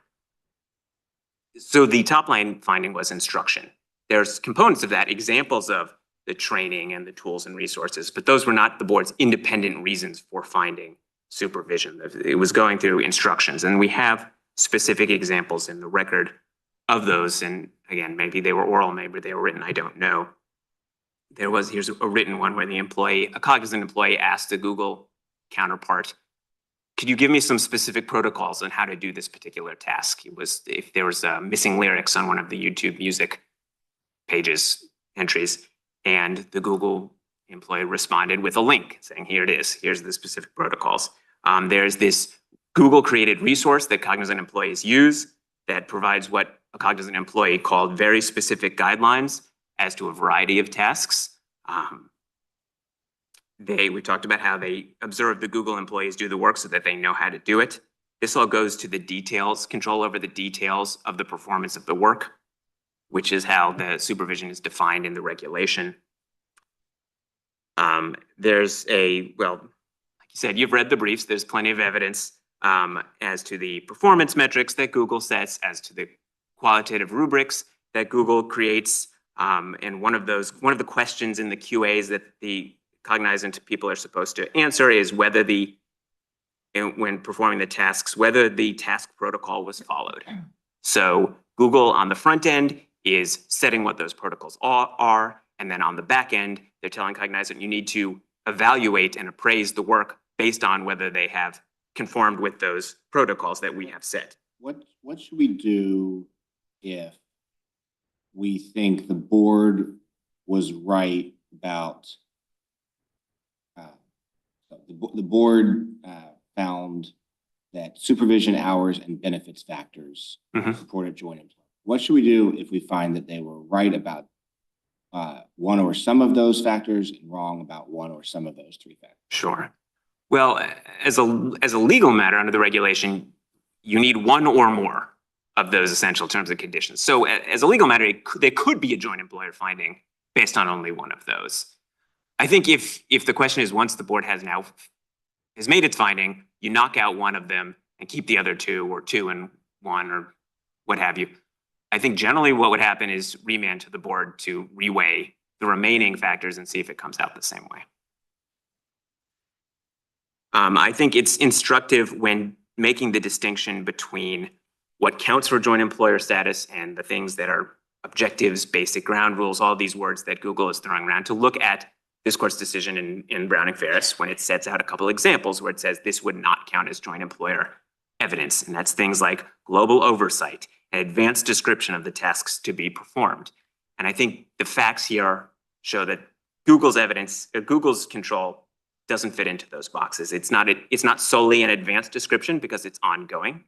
And it's not just a description, kind of a service level description, it's very specific. So the specificity and the ongoing nature of Google's control is what separates this from basic ground rules or those kind of commonplace aspects of party-to-party contracting.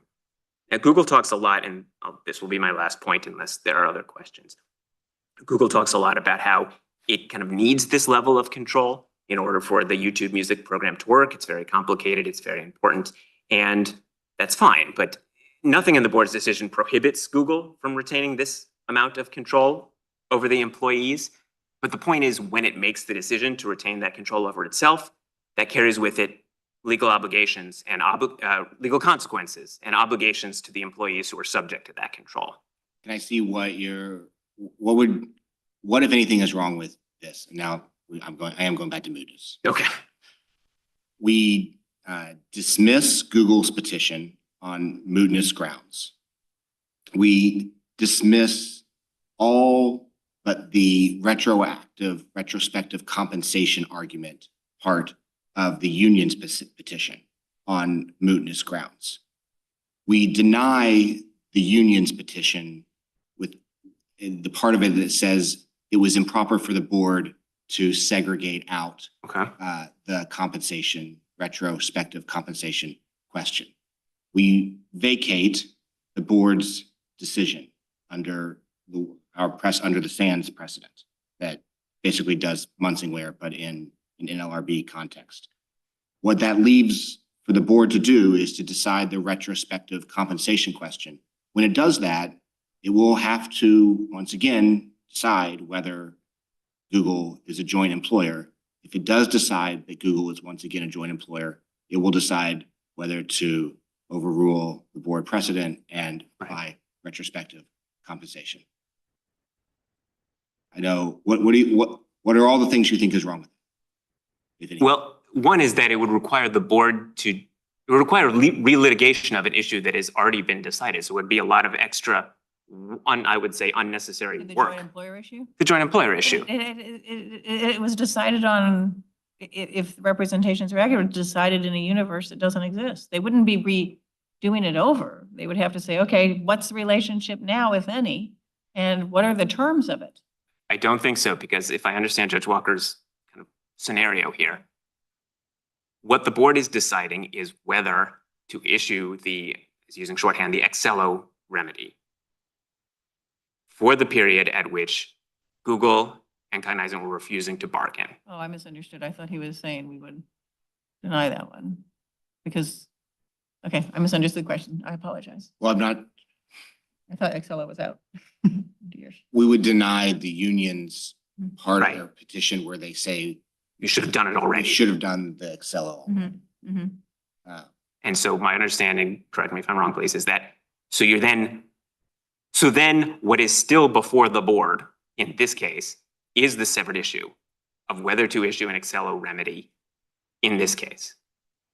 And if that's true, the board would have to decide the scope of Google's remedy is, under the Excello remedy, would be the time at which it was a joint employer, which was when the facts existed as was litigated here. So if you're saying it's really just for those 2 months, then was Google a joint employer with an obligation to bargain in January and February of 2024? And so those are the facts that the board has already looked at and already litigated, parties have already litigated. But I suppose the board actually would not have to reach the merits on that question if it decided that the requested compensation remedy is inappropriate. That's correct. If there's not going to be that remedy, they wouldn't, right? But the only issue is then they would have to decide that it is appropriate. And only if then would they have to, in your words, redo the merits. Right. I think that's true. Would they have to do anything more than say we hereby adopt again our prior record? Because we vacated it, so they're gonna, we could do that. I don't know if that'd be wise or not, but they could do that. And the board would just say, Then that would make. see what I said both before. issues again, assuming they want to do this for their XLO, this is the vehicle they want for XLO. And then both issues would come up to us. I can see that happening. I think that, I mean, there are the other reasons why I think it's not moot aside from the Excel remedy. So, but if you're rejecting me on that one, what else would be the problem with that? I think there's a virtue to having developed law in this area. And I realize if it is truly moot, you can't do an advisory opinion. I'm not asking you to do that. But in considering the mootness issue, if it's a close call, perhaps one consideration is this is an area where there hasn't been a lot of guidance. There aren't that many of these cases, even though I seem to be here for all of them. And so that is one thing to consider. And the fact that— Fortunately, keeping you busy is not part of our mootness analysis, nor is there any rounding up mootness because it's jurisdictional. Don't you like being here? Oh, I love being here. This is fun. I think we like you being here. Yes, thank you. And just the fact that these employees voted unanimously for union representation, and it's important to vindicate the exercise of their rights under the NLRA. So I hope that this case stays live for that purpose and for the others we've discussed. Thank you very much, counsel. Thank you. Appreciate your assistance. All right, we'll give you, I guess, Ms. Campbell, you want 2 minutes of rebuttal, and then we'll give you the same amount, Mr. Silvera. Did I say that right, Silvera? Yes, correct.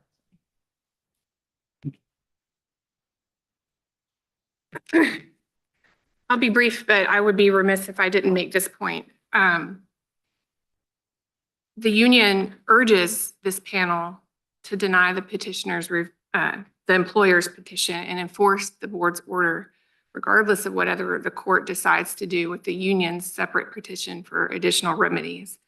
And the reason is this: the board certified this unit in May of 2023. Based on my understanding of counsel's representation, the contract ended in February of 2024, if I recall correctly. So we had 8 or so months under which these employers had an obligation to bargain with their employees.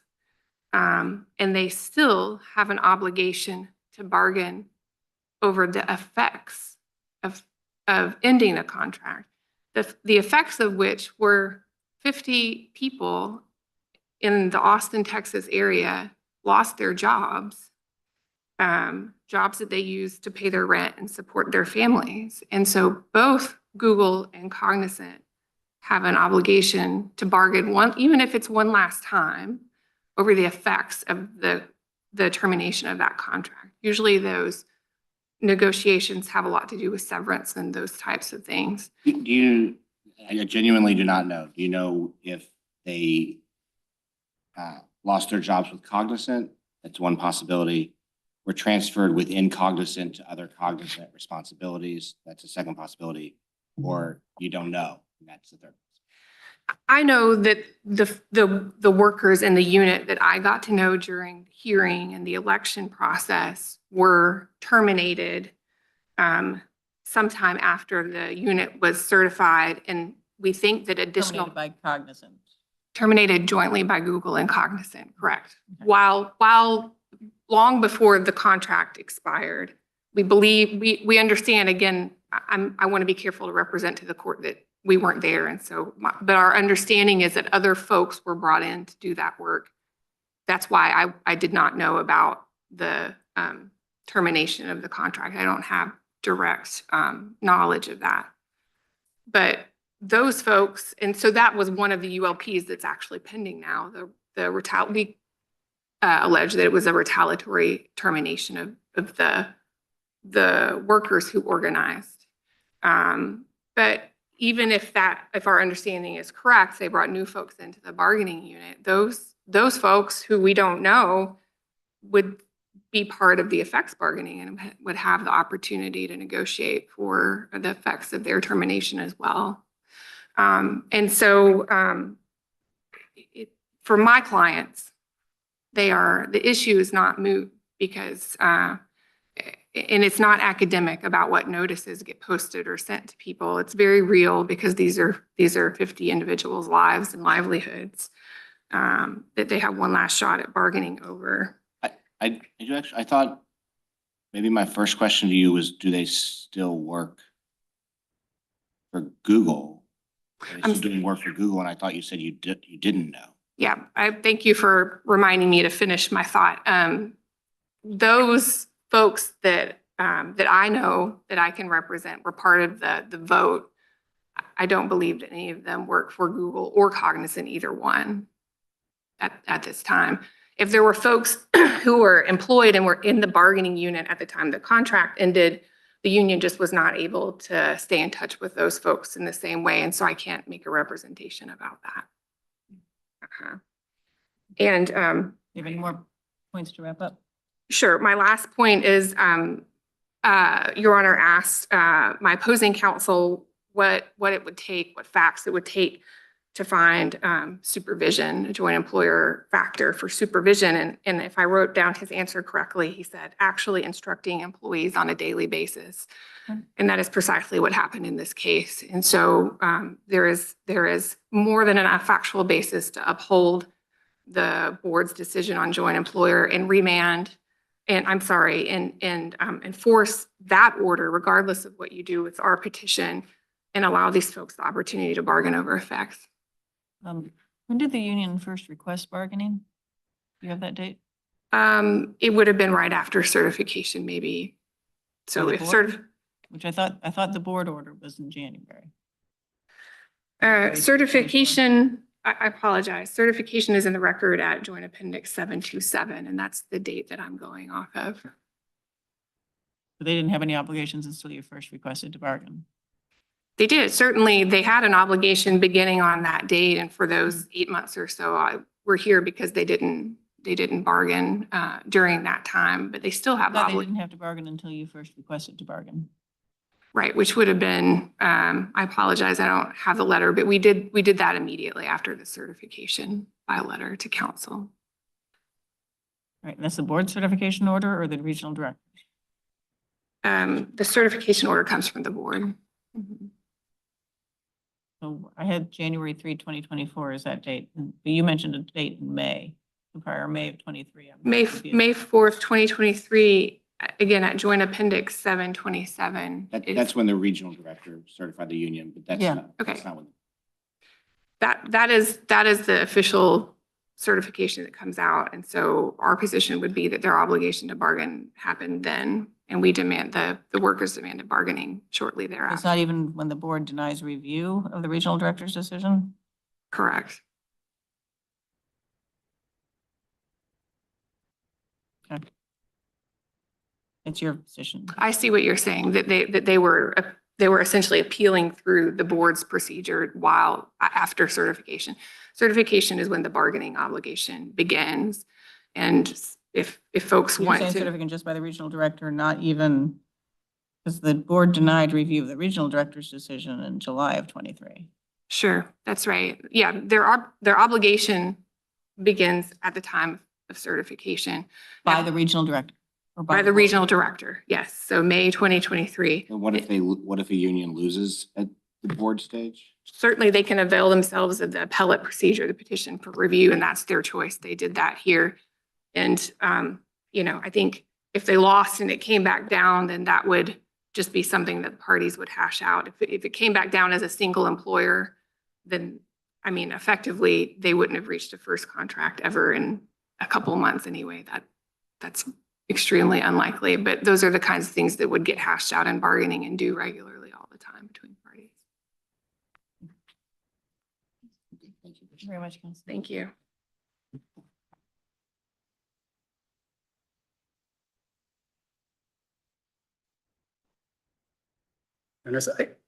Frankly, I just want to make 3 quick points and answer any questions you may have. First, on the mootness issue and the proposed remedy that Judge Walker suggested. Again, as long as the underlying joint employer ruling is being vacated, that's fine. And then they can go ahead, and if they say as adopted, and we can then challenge that on appeal, that all works out. I want to pin some things down. What's that? I want to pin some things down. Sure. And I would like those representations in writing Okay. after argument. And that is the contract that was subject to the board's analysis here has in fact expired. It did expire on February 29, 2024. Yes, I think that's what you're, yes, so. Second, there's no implied or unwritten contract between Google and Cognizant. correct. Now, I do want to be clear about the contract expiring. That was the contract between Google and Cognizant Correct. for this Austin unit to Yeah. be working. So Mhm. yes, that contract's expired, and there's no implied contract as to that. I do believe that Cognizant workers elsewhere may be doing some of this work, but it's not this Austin unit. So that's the next question. Okay, so then there may be a contract between Google and Cognizant outside Austin. for this work. Yes, I believe outside of the United States, actually. Outside the United States. Okay. And are the terms of that contract the same? I do not believe so, but I can't make a representation here right now in terms of the level of similarity. Okay. And is that contract ongoing? I would have to check on that. And are any of the employees from the original bargaining unit part of that new contract? No. I mean, on that point, I do just want to clarify something for the record here. When the contract terminated, that did not mean that those employees lost their jobs. Cognizant has a deployable bench. What happens essentially is they get assigned out, allocated to certain projects. Newspaper articles about them getting laid off. Yeah, well, what happens is that when the contract with one of the parties that is seeking your services expires, then they go back in the deployable bench. And then Cognizant, they can, within Cognizant, seek other jobs at Cognizant, other You're here projects that arguing they for can work on. Cognizant, So are those folks still employed by Cognizant? I don't believe they are employed at this point, but my point is they did not get terminated upon the expiration of the contract because They've they're, all been fired by or laid off by Cognizant. or left, did not seek actual other opportunities within Cognizant. I think there's a variety of different circumstances there. But the point is that it's not as if, because I heard opposing counsel say that, well, they were fired by Google and Cognizant, and that's simply false. I actually thought, and I may have misheard her, but I thought once we kind of got to the bottom of it, she was talking about people who were fired before the Google Cognizant contract expired. They were fired, in her view, in retaliation for trying to form a union. Yeah, and I think they have a separate ULP over that. I'm not They do, aware. they do. Exactly. And I'm not Yeah. expecting you to agree with her Right. application there. Yeah. But I think that is a separate question. Sure. From, of the people who were in the would-be bargaining unit and still employed when the contract expired in February 2024. What happened to them? And it sounds like you're saying none of them are still doing work for Google. And they were given an opportunity to maybe find another place at Cognizant, but at the end of the day, some were laid off and some may have left. As far as I know, that's correct. But again, it's well, because they were with. This letter would be nice to include information from Cognizant about whether the employees in that unit that was the certified unit were terminated or laid off prior to the contract's expiration. Yeah, again, I believe that that is subject to separate proceedings, separate ULP proceedings, but I understand. They should just know whether they were on their payroll Sure. or not, and if not, how they were offed. Yeah, For purposes of answering this informational question from the court. sure. I think that. I'm not asking you to then have a line that says, and we hear, one, even assuming it was true, that we hereby confess to an unfair labor Right, practice. yeah. No one's asking for that. I want Yeah. to know factually what happened to Sure. that group of people, as in, they are still employed by Cognizant? They were laid off by Cognizant on X date? They were terminated by Cognizant on X date. It's 50 employees, 50 or 60 employees. Right. To be able to do that. Okay. Okay. Um, I'm sorry. No, that's good. Did I make my one last One point, point? yes. Yeah. On the actual joint employer issue, there was a discussion of working side by side. And I think that that is important because all of the cases that the board cited in its order, the Quantum Resources case, the International Florida case, and then the Gourmet Awards food, all of those were working side by side cases in the sense that you had employees of both the party contracting for services and that contractor's employees that were working side by side doing the same job, essentially. Here, no one at Cognizant did the same job as people at Google. I mean, this is why Google actually outsourced this work, is because they wanted Google employees to be working on actually the software development, upgrading the system. And this maintenance work, because this is really, it's almost like, digital janitorial work in a certain sense, right? It's essentially, you're looking through the database and saying, does this look right? Is this misspelled? Does this have the right number of tracks underneath it? And all of that is the work that Cognizant employees were doing. The accuracy of their online media accuracy, is what these people, right. Actually content. And they brought to that their music industry knowledge. So they did bring some specialized knowledge to that. And then they had to learn how to work on just what they're doing, right? Like, what tool do you use to go ahead and update the name of a song that's misspelled, right? But that's not instruction in the sense that we think of under the 2020 rule. If the case is moved, this next question is not going to matter, but Yes. there's something in the record about one Cognizant employee getting individualized feedback from Google. What's your response on that? Sure. Look around JA 199 to 202, and you'll see the actual testimony of the person that he says he got individualized feedback from. It's a gentleman named John Weinman. And what he explains is that Google employees will do these calibration reviews where they're actually looking at reviews that, in this case, Cognizant has already done, and they're doing QA to make sure that the accuracy is correct. Right, so they're essentially seeking to ensure that the contract is being performed as they've contracted for. On J 532 to 535 or 6. I think that's a few different pages, 532 to 536. But yes, What the is one, that form on 532 to 536? as I said, I think it's a couple of different things. If I can grab it, I think it's a couple of different screenshots that are not necessarily all the same. Well, but is that part of the review? But my point is, yes, the review that actually says, here's the score for this individual. Yeah, Yeah, that's the bottom line of this, but this is like, one, it's print way too small for me to even read. It is so many lines yes. of granular information. So this part of the review process? Yeah, no, by that- Google? That is not the QA. I don't think that's the fight. What is it? What JA are we at again? This is Union 532, Exhibit 8. 533, 534, 535. Oh yeah, that's And a there's work. a total on 5. Yeah, that's workflow. That's essentially here are various tasks that can be picked up for Cognizant employees to work on. Does anybody check, who makes checks to make sure this is all done? What's that? Who checks to make sure this is all done? Checks to make sure that all of the tasks are done. I believe that this goes to Cognizant, and then individual Cognizant employees can pick them up. And then there is a Cognizant tier that says, hey, has our unit actually done all of the things that Google This has doesn't asked go us to do? Google? What's that? This doesn't go to Google. I mean, Google at some point has to make sure that the various tasks it's asked its contractor to perform, have they actually been completed? But that doesn't mean that they're the ones evaluating whether they were done accurately.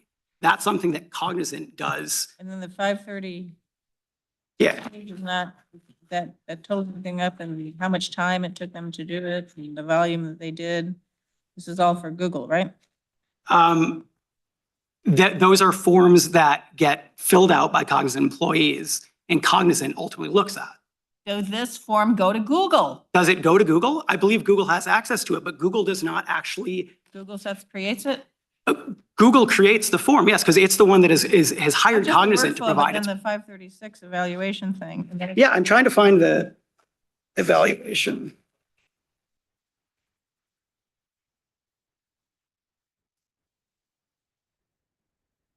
Yeah, 536 is a holiday schedule. All right, I just have, mine is not a holiday. Maybe it's, Here, so 562 I don't, is what I was referring to. no, I think, oh, actually, I think it's 56. I see it's a different number on Yeah. this page now.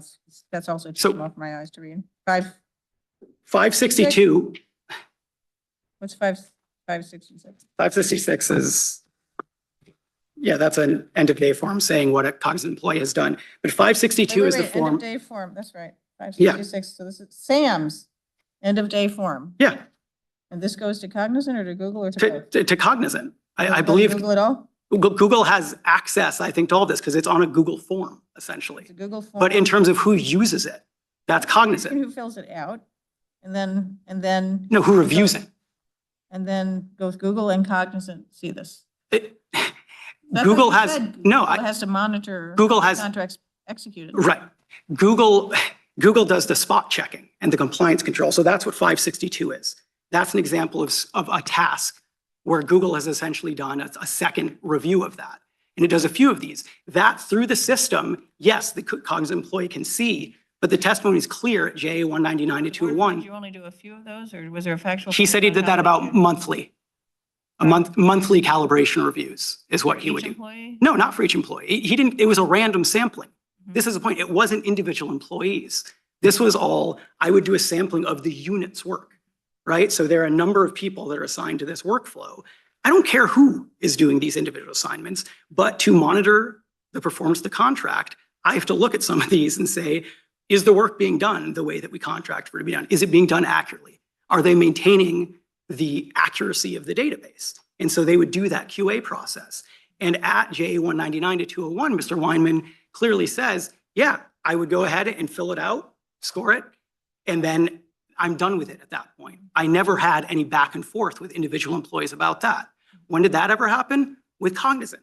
Cognizant could do whatever it wanted with this. It could use them to evaluate its employees.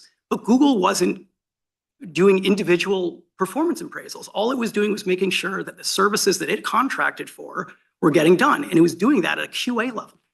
And that's completely consistent with Southern California Gas and Lairco and all these other board precedents that were completely ignored by the board's orders. Which is why, as much as we try to talk about the facts in this sometimes, I think we do have to also look separately at whether this rationale was arbitrary and capricious. Because it's very clear that the board did not look at a single one of the cases that was the foundation for the board's rule in 2020. And all of those cases support the fact that the type of things that were happening here, advanced instructions, checking to make sure that the contract has been performed, occasional in interaction with employees, all of that does not make you a joint employer. And the board didn't look at any of those cases. Okay, how do I do this? How do I deal with this? Oh, Does that count? Remember what the rule says, isolated, sporadic, and de minimis, right? That's So if it's substantial. daily or Right, almost but- daily, that would not be isolated, sporadic. But it's Or not de daily. minimis. And if you I'm look. not asking right, fact things. Sure. To be clear, make Sure. it crystal clear, I'm not trying to lock you on anything here. Okay.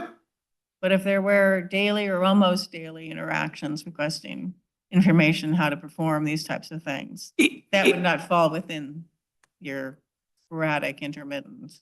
Right. And I think it would depend on the amount because in Southern Oh, California. even if it's daily, Well, it has to be more than once a day?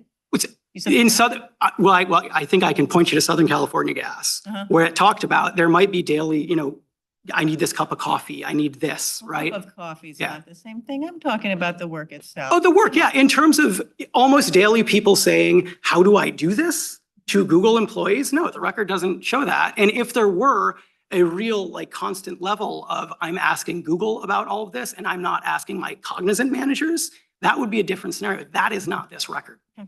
We have a few isolated, sporadic, and de minimis instances in here. That's what they point to. Thank you very much to all council for the helpful discussion. Case is submitted. This honorable court has found adjourned until Tuesday, January 28th at 5:30.